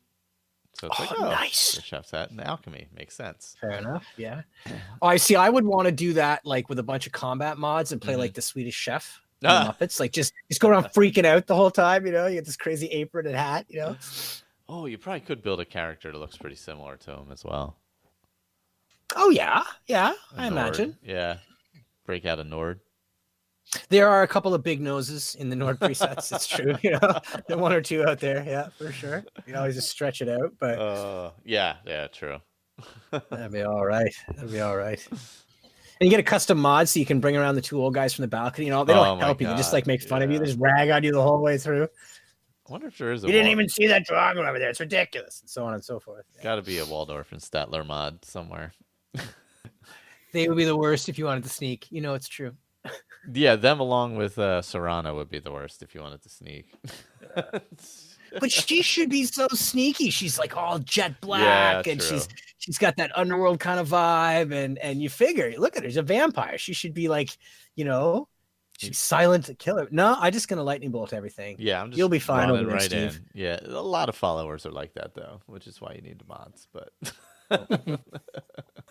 so not to get you to repeat everything, but when are we thinking about starting the next roundtable? I don't know. We haven't come up with a date yet, but okay. I mean, just curious. We could might as well do it sometime relatively soon. We got nothing else happening in the world, so everybody's gonna be inside a lot. So there's that. We'll all become indoorsmen instead of outdoorsmen. Yeah. There's gonna be a lot of indoor stuff happening, so it should be a different kind of bring a little different to the round table. I gotta set up a character so I can keep changing out the mods, so I don't have, because the console could get a little wonky with that many together. Oh, really? Have you found there's a bit of a cap on that? It just can't. Well, there is there is a cap. What is it? 4 gig or something, or 4 megabytes or something like that. I forget what it is. But 4 megabytes. Wait, what is it? 4 gig? Is it 4 gig? Is that what it is? It's got to be gig. I mean, why I can't think of a mod that would be 4 What am I talking right? about? Yeah. Losing my mind. Yeah, I think that's the Oblivion days. That's you get horse armor. Yeah, so that way nothing kind of interferes with each other. So I just that way I can do one mod at a time on it. or one quest mod anyway at a time, like from a character based at around 20, and then jump off from there. I feel like Can Xbox handle that? Because I can just hear Victor saying like you shouldn't uninstall mods on a save game. I can just hear that. Well, what I'll do is I'll always go back to that level 20 save, and then okay. Clean save. Yeah, to that Yeah, there last you clean go. save. Yeah, I figured that's really the most efficient way to do it without destroying the character and having to start over every time. And is that sort of a stipulation? You're trying to play in a certain level band? Well, I figure 20 is generally a good level to be able to do anything. You're like high enough. Most dungeons talk about 2021. Yeah. Like the default level of it is 2021 in most cases. So if you're 20, nothing's going to be too crazy hard or too crazy easy. So yep. It's like a good jumping off point for everything. That'd be an interesting thing too. I mean, that's just sparking an idea, but like the idea of playing certain aspects of the game like at a set level. Mm-hmm. You know, like you've got your random character, you know, you build them however you build them, whether you play it out or you console it or you know, whatever.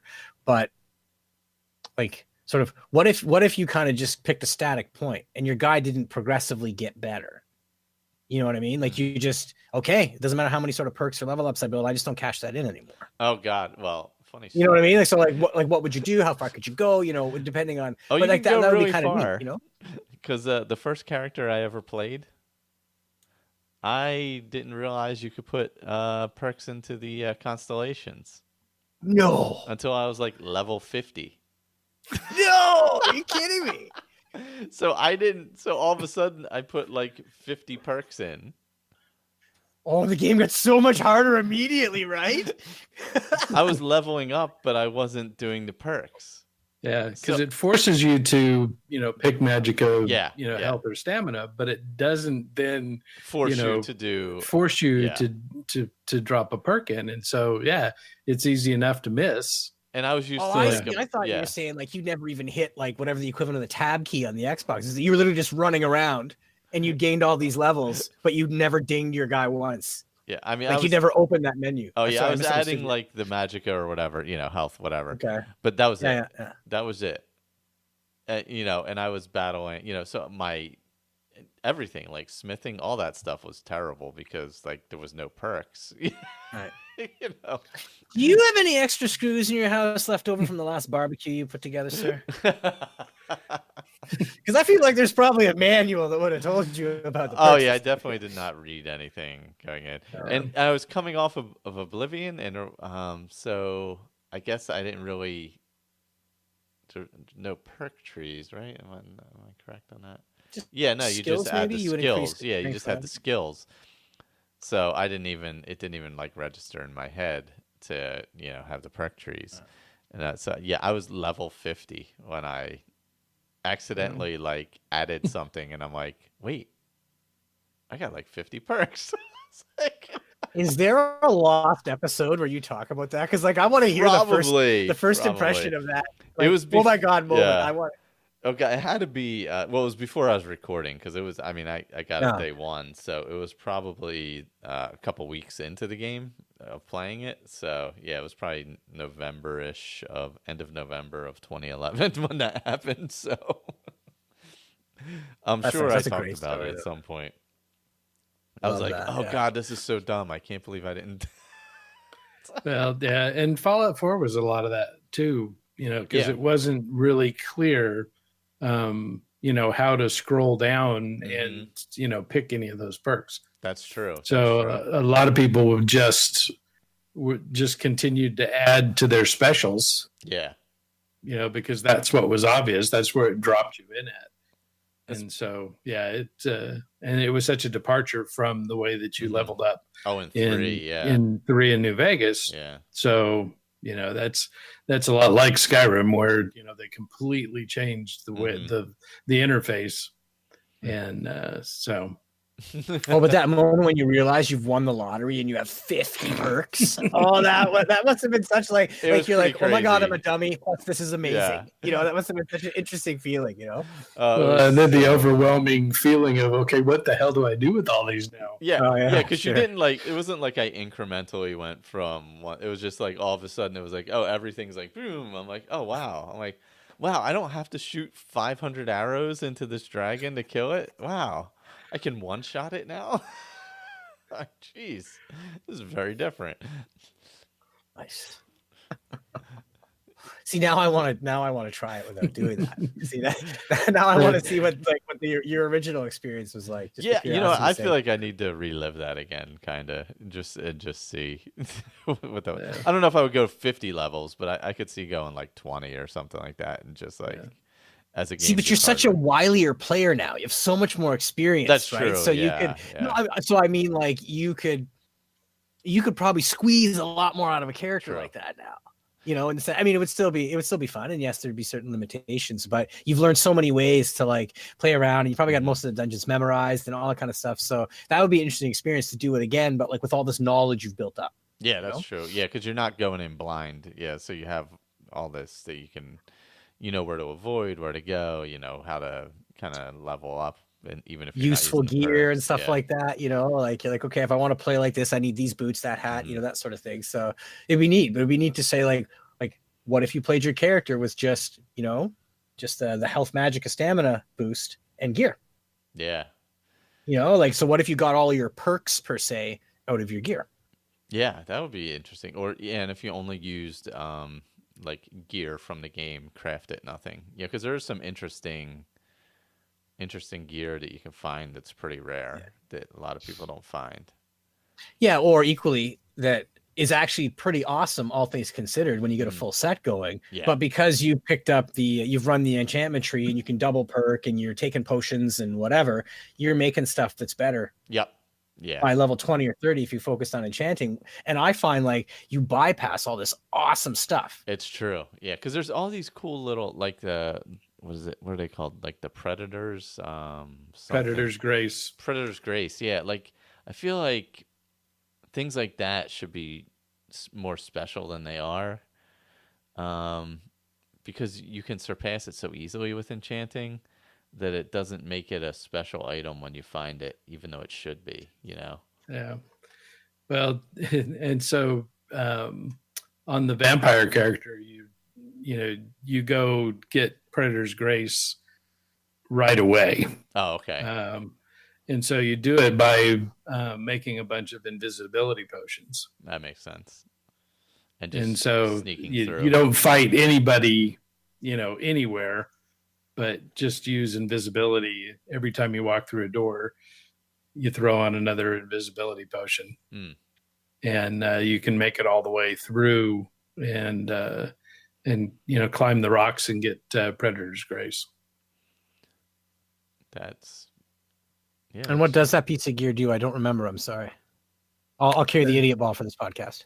They're muffle boots. Yeah. Oh, okay. It's muffle. Does it have a double enchantment? Muffle and God, I have them. Right. I wore them for like 30 levels. Or whatever. Maybe backstab bonus or something might go with that. But yeah, I forget what it is actually. Ask Andrew. They haunt his dreams, no doubt. Yeah, for sure. I just found them recently too. Oh God, it wasn't that long ago because Victor had talked about them, and I was like, they regenerate stamina. Oh, okay, that makes sense. Yeah, that does make sense. Oh, yeah, that'd be all right. Like sneaky backstab power attacks over and over again. I could get into that, Yeah. But yeah, that would be interesting. That would actually be an interesting play. Well, there you go. Maybe I'm enjoying mountain people, but I've been playing this mage for a while. Maybe that'll be my next little thing. Like, what can I do? No perks, just gear. Like, so yeah, pick the magicka, health, whatever, and then just see sort of like what will the game give me? Because there's a bit of RNG to it. There are places you can go to get certain pieces of kit, right? Yeah. But like again, think how much more valuable like a quest reward's going to be now. Yeah, that's the thing. At some point, like those quest rewards become like nothing, And it's pretty low level where they become nothing, honestly. If you're doing any kind of crafting, you can generally surpass it with enchanting or smithing pretty quickly. Yeah, even just a couple of levels of smithing where as long as you get past fine, you can often make a sword that's doing more damage than the one they're handing you, right? Yep. Or, even 8 or 10% magic, damage bonus on or elemental damage or whatever is, well, maybe that's not better, but it doesn't take too many perks. Yeah, it doesn't take too many perks before you're the second or third perk, all your skill and damage ones are, 50% stronger and so on and so forth. So yeah, that might be fun. That's one thing I would like to see rebalanced going forward. Next gen is. Yeah, and I did that with my last roundtable character. She didn't do any enchanting, no smithing, and no alchemy. Oh, well, talk to us about the experience then. We're talking about that. How did you find that then? You're basically doing what we're talking about, just throwing perks in as well. But how did you like that? I like it a lot because I'd like to have characters that have shortcomings. Yeah. And I mean, she certainly overcame it with perks and sneak and illusion and stuff like that. Yeah. And so it's certainly a viable way to play. And I've never really been a huge, I think maybe I'll occasionally get elven smithing, but I've never done anything more than that. And until this most recent character, I'd never done double enchanting. I'd never done much with enchantments either. So I don't have the patience for enchanting. I don't want to make 800 rings. Just, you know what I mean? that just, I mean, I've done it a couple of times, but. Well, and it's one thing to do smithing because you can just sit there and bang on the key and, make 100 iron daggers in about, 4 seconds.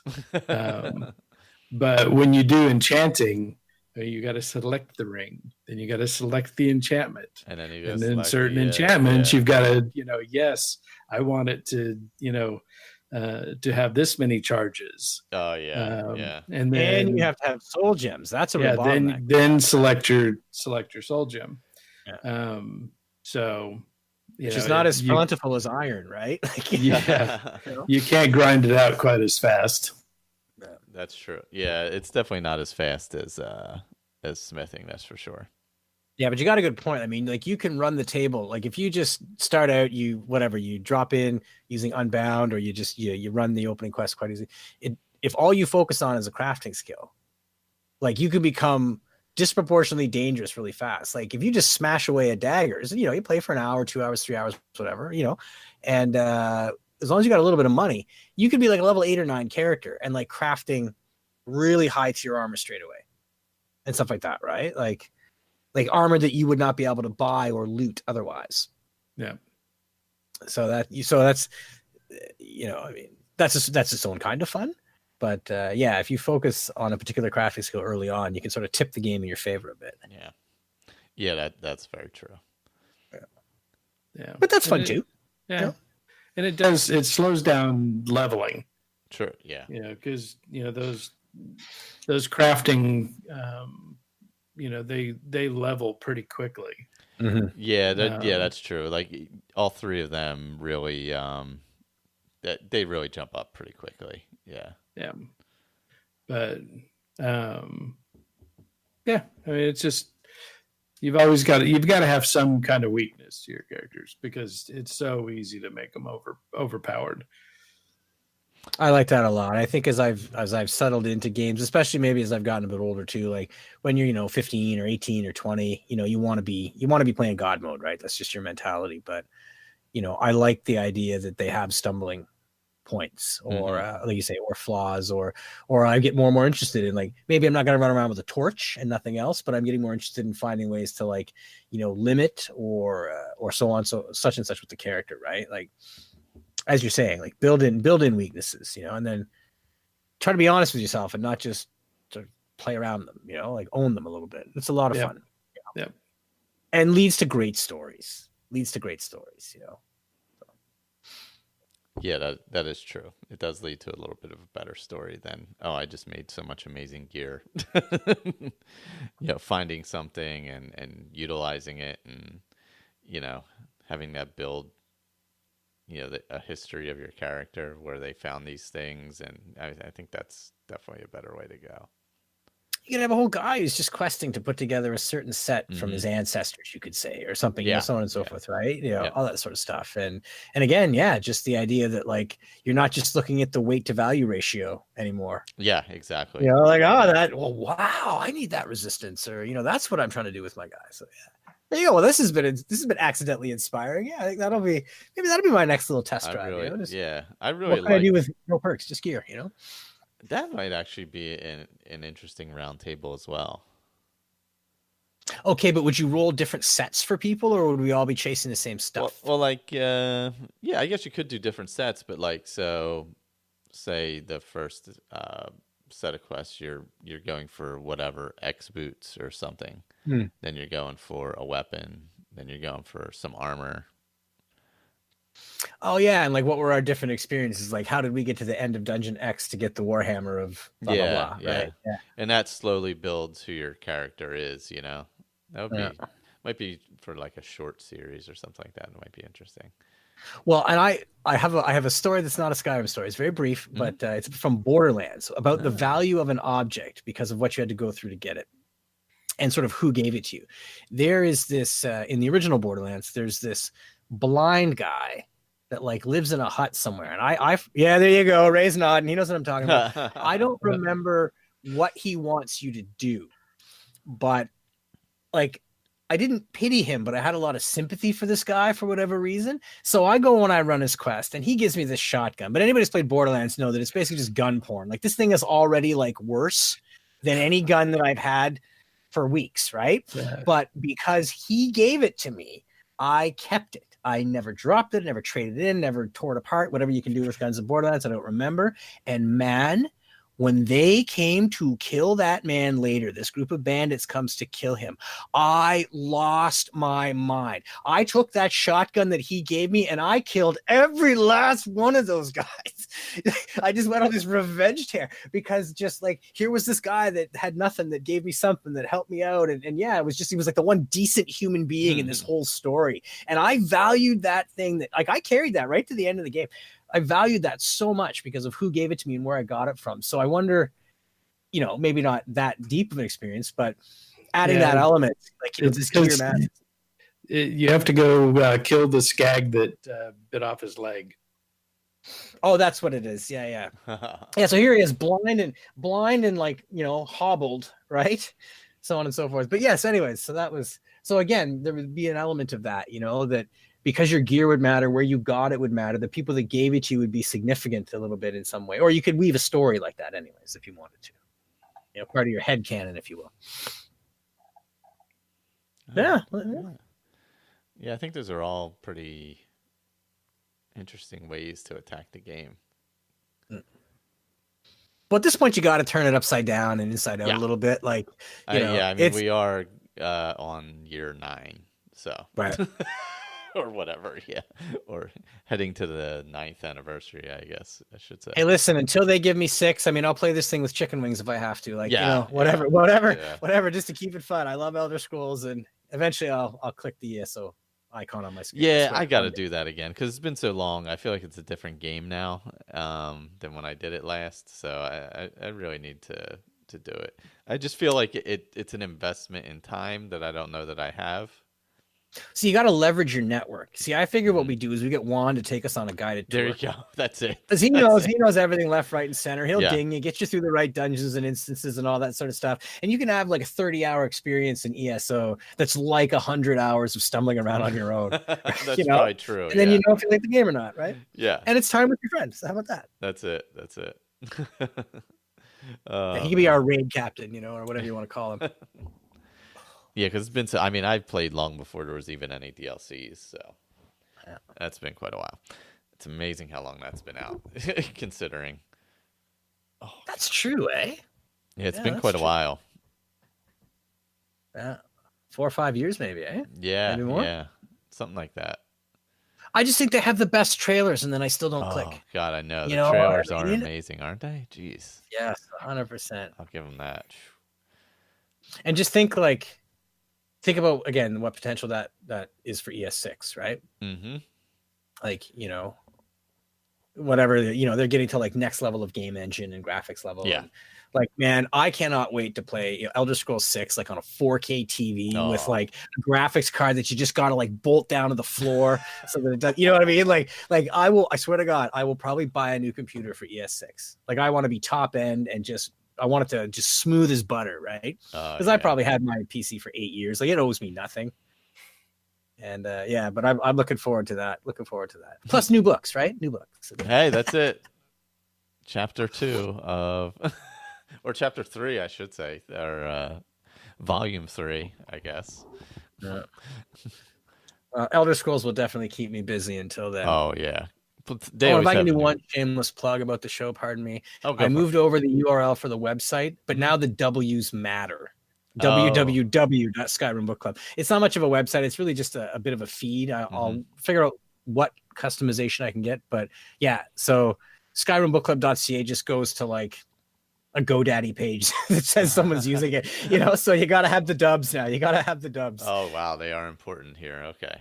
Yeah, but I've updated all the links on the various social media either way. But so that's just the one little tidbit for anybody who's online as opposed to using it through a podcatcher. Yeah, there you go. The W's matter now. Oh, jeez. Please don't send me messages saying that my website's down. It really, it's boring, but it's there.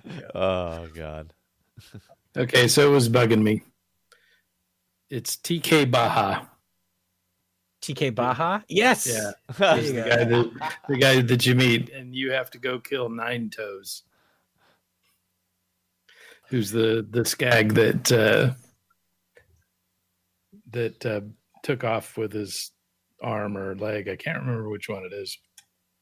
Yeah, that's it for sure. And I don't know what it was about the character. That whole game was really interesting. Like, I got really emotionally invested in Borderlands, which sounds weird for like sort of an FPS RPG hybrid, right? But I feel like it was one of the, as silly as it sounds, it was one of the first games where like my actions had impact. Like, you would finish a quest that had something to do with like turning power on somewhere. Well, next time you go back there, like, these windmills are turning. There's lights on in these shops. A new shopkeeper's moved in. Like, you know what I mean? Whereas in a lot of games, it's not quite like that. Like, whether you help the shopkeeper or not, you can still buy junk from them, and so on and so forth. So I really like that. I like that element of seeing the impact of my actions on the game world, Because like in WoW, I mean, you finish the guy's quest, and 3 minutes later, there's a question mark over his head for the next sucker that comes along, right? Like, Yeah, it kind of takes you out of it. So I like that. I like that a lot, Oh gosh. Well, I still have to go to work tomorrow, so I'm gonna have to. You're very confident when you crash the party at the end. I apologize for dragging it out, but it was such a pleasure to talk with you guys again. So thank you for that. I think we're gonna be a long time. Gonna try and do it more regularly since we're gonna be indoors a lot. Gonna be hanging out a lot. So yeah, it's probably gonna become more regular thing. It's. I suppose this changes people's lives. Hey, listen, this podcast has been changing lives since the first day that he started publishing it. Let's be honest. That's not what I was talking about. I'm saying this whole thing is just really kind of just an extension of my everyday. Is something happening out there? I've been repeatedly volunteering to social distance down at my property in Perth for everyone else's safety, but my wife is just not going for this. No, I'll go. I'll get out there. I'll bring bottled water and canned food. I'll just go right out in the bush. I won't be a danger to anybody. I swear.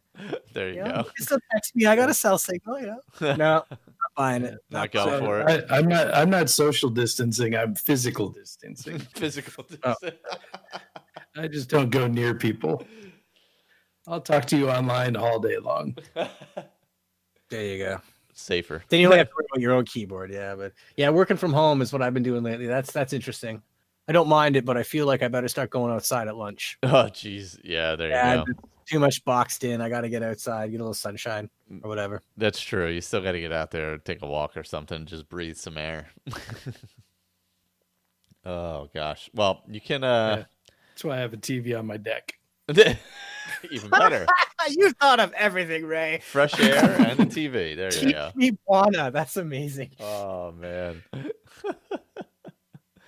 Oh gosh. Well, right after this, we'll have the next installment from Dave, the McBeta. Actually, good stuff. yeah, I know. He's back at it. He's gonna have to take a little break, but I appreciate him doing the first two so far. The Darkbow Chronicle. That's it. So this will be chapter 2 of Darkbow. It's amazing how it's been a few years since he started doing the other ones. It's crazy how long, when you think back how long all those things have been going. It's crazy. But yeah, you can find me as a Skyrim Addict on Twitter. That's where I've been doing most of my Skyrim talking and posting the bizarre screenshots that show up from time to time as you're playing, like horses flying through the air or getting hit in the face with an ice spike. Oh yeah, that's right. I'll talk about that next time. But yeah, I got Madanac shot me in the face with an ice spike. That was fun. Your feed's been a lot of fun lately, I gotta say. It really has been. I've been enjoying playing the character, and it's so easy to take the screenshots on Xbox and all that and upload them. So it's like, God, I'll just do that. Yeah, I've been enjoying it again. It's been nice. Of course, where can we find you, Steve? There is at Skyrim Book Club. Of course, you can find the podcast, Skyrim Book Club, on your favorite podcaster or podcasting app. And of course, we have Skyrim Book Club on YouTube.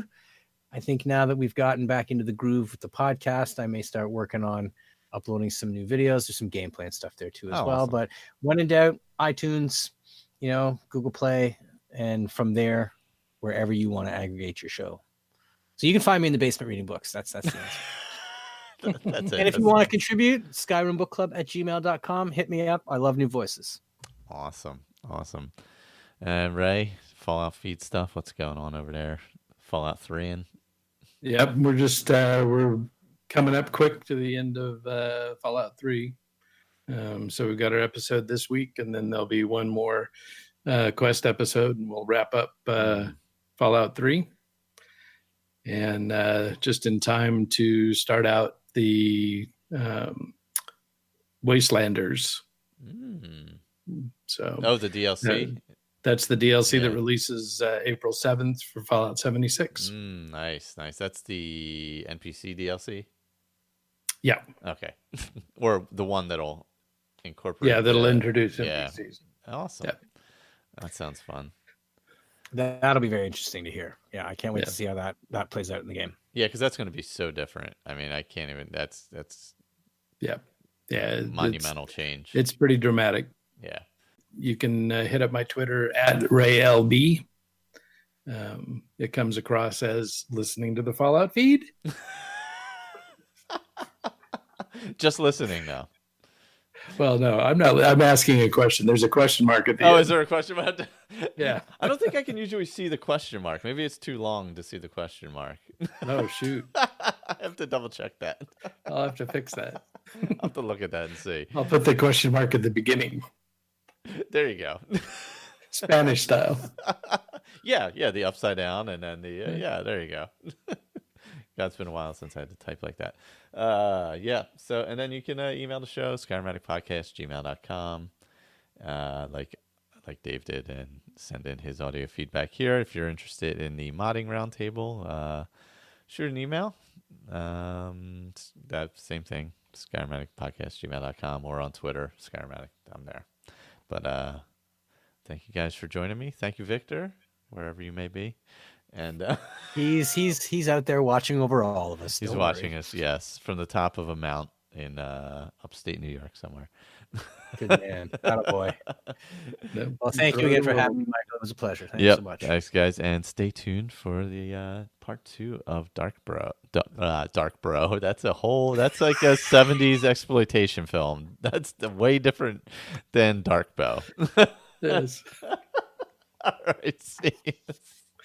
Bye. Hello, Michael. This is Dave. On wet and blustery day in Scotland. Nothing new there.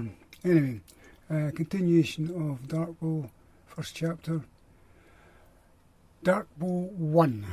Well, here I was in sunny Skyrim in the Rift, trudging up a bloody hill towards what looked like the snow line, with snow definitely falling down up ahead. Oh joy! It's currently sunny, but it's bloody cold, and what sun there is about to disappear from view behind some dark clouds looming over this bloody hill. I did not have my winter clothing on, which Genalia had assured me I would not need in the Rift in this late spring time of the year. Spring in Skyrim, to my mind, was always just a continuation of winter, followed by an autumn, which is the start of winter. Skyrim is a bloody awful place, and although I travel here often, it's always been during the short summer months when it is only wet and cool, not cold and wet and usually snowing. I kept slogging my way up, leading my poor bedraggled horse, and eventually reached the Stendarr's beacon he had told me to go to. It looks a bleak, dark, forbidding tower perched on top of the high ground, supposedly giving it a view of the surrounding countryside. The problem is, this is Skyrim, where it snows a lot, rains a lot, and clouds sit low over the mountain tops. The result is that there isn't much visibility to be had from this tower. Anyway, I introduced myself to a stern-looking vigilant of Stendarr, dressed in their usual steel armour, who grunted a welcome, nodded, and motioned a hand towards the fire. I hoped he had some warm woolies on beneath all that steel, because I was bloody freezing by now, and I've only been here a couple of hours. Gods alone knows how he stood it. Maybe his god kept him warm. More than likely it was a fire burning at his back, where a cooking pot sizzled with what looked like a stew of some sort. I had also spotted my pack beside a chest, where Genalia had dropped it off for me, tucked in the corner of the low wall surrounding the entry to the tower. Now I could get dressed for this bloody country. I grabbed the pack and went next to the fire again. As I changed, I put on my fur armour, boots, gauntlets and helmet, together with my fur travel coat. Now I felt more Bosmer again, warm and cosy. I was handed a sealed note addressed in Genalia's writing, and all it said was, "Tony, Skavin is waiting just north of Dayspring Canyon with some bandits at the bridge where the road splits. Go to Dayspring Canyon and through into Fort Dawnguard. I'll be there. Jan." I thought, oh, Skavin was here in front of me. How in the hells of oblivion had that bastard found out about my travel plans? Am I never to be free of this bloody bounty hunter? I must have been spotted somewhere on the way north. And my connections in Skyrim are known. Oh, bugger it, I thought. I'll just go after him first, because I'm getting pissed off with this bloody man. I pulled out my map of the area, located the Stendarr's tower, and looked for Dayspring Canyon and the bridge. I reasoned the bugger was holed up in what was marked as an old abandoned mine on the hill above the waterfall. I noted that it seemed approachable from the narrow track ended south of the bridge. So, after a quick bite of food, the stew was delicious by the way, I left my other gear and force with the vigilance, picked up my quiver, put in my good bow and arrows and a few of my special silver arrows, along with my elven bow, and headed off down the track. I knew there had been an increase in undead sightings in the rift, and I was taking no chances, hence the silver arrows. If I needed, I could always cast a bound dagger or sword, but My conjuration skill didn't allow me to cast a bound bow yet, unlike my 2 younger sisters. I was nearly there, and I knew the spell. More conjuration practice was obviously needed. Anyway, I headed off down a barely visible animal track, watching for scat and other signs of animal movement. Okay, I admit my hunting skills generally kick in when I am away from civilization. After around 1,000 paces, I saw the road below me, and I could just see the bridge up ahead and to the west, the bridge up ahead and the road to the west ahead. That was when I spotted a narrow track heading west up an incline, probably towards the old mine. I dropped into sneak mode, knocked an arrow into my bow and crept forward, looking very carefully as I progressed westward. A bandit stood up ahead of me and stretched his arms upwards and died as my arrow struck him in the back through his hide armour. Another arrow knocked ready, and I crouched, perfectly still, as another bandit rushed towards his friend, shouting at him. He suddenly stopped, turned and ran back up the hill as I put an arrow in his side. Did I mention I was using poisoned arrows, a trick my sisters taught me? They are both assassins. I'm sure I've mentioned that somewhere in my journals. The second bandit was dead by the time I reached him. I dragged the 2 together and propped up the bodies, tying them together with a belt like they were leaning together, looking as though they were chatting. I continued to move forward slowly up the incline until I could make out the entrance to the mine, and waited and sat down to wait. People don't appreciate that hunting is nearly always about waiting, and patience was needed. I was really very good at being patient and waiting. So I just hunkered down among the long grasses and waited, chewing on a piece of venison jerky and sipping water from my leather flask occasionally, and waited, keeping an eye on the entrance, listening to the wildlife going on around me, sporadically glancing round for changes in the surroundings as darkness started to fall. I heard a soft rustle and glanced round again, sensing a welcome presence about 40 or so paces to the south of me. Genalia was creeping stealthily towards me, and I smiled and just waved towards him, even though his spotted fur armour blended well into the surroundings. He stopped at my wave, and I grinned at him, shaking my head. When he crept up to me, I just whispered to my friend, "Damn it, you could get yourself killed, you stupid Khajiit." "How did you spot me, you devious bloody Bosmer?" he whispered back. I just smiled at him as he crept alongside me, and we continued waiting. Then he froze, just as I did.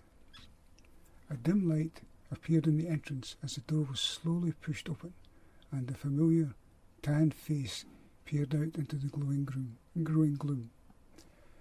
The bounty hunter looked towards the 2 bodies and shouted at them. In the gloom, it really looked like they were huddled together, whispering to each other.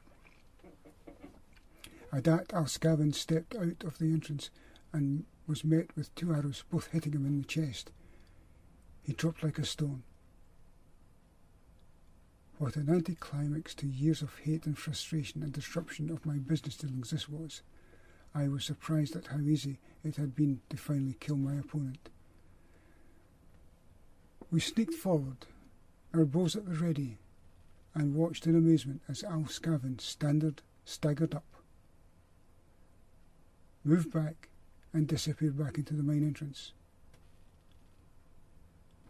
We looked at each other, stunned by what we had seen, and stopped. Did we wait for the poison to take effect?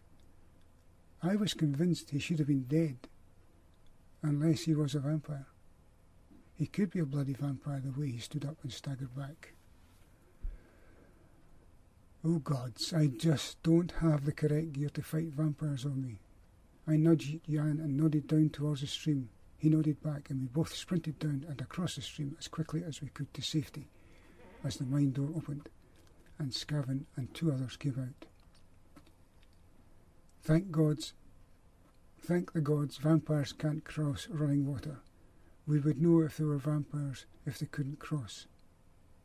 It appeared they couldn't, as they headed upstream to cross on our side above where the stream came out of the mine workings. We turned and fired a couple of arrows to discourage them following. I cast a fire atronach over the stream for further distraction, and we fled down the hill towards the road and safety. Vampires bloody terrify me. I need to get my elven bow of flames out of my horseback before I would even go near them again. We need to warn the vampire hunters in Fort Dawnguard, my friend. They will root out these bloody vampires. They are not so far back down the road after the bridge, about 500 paces now, I reckon, Janalia gasped to me as we ran like the demons of Oblivion were after us, which they were. We made Dayspring Canyon and rushed inside. A couple of Dawnguard guards carrying crossbows and dressed in a strange form of leather armour were at the entrance to the canyon behind their first barricade. We gasped out our message, and as they prepared themselves for action, told us to move on in, pass the word, and get to Fort Dawnguard and tell somebody called Isran. Okay, that's the end of this small section. I hope you enjoyed it, and I'll get another one done soon, although I am actually having some bother with my machine again. I got my new monitor. It's very good, but the bloody thing died and I had to replace it. Anyway, the replacement is working fine, so I'm okay. Anyway, hope you all enjoyed it. Thank you very much. Okay, bye-bye.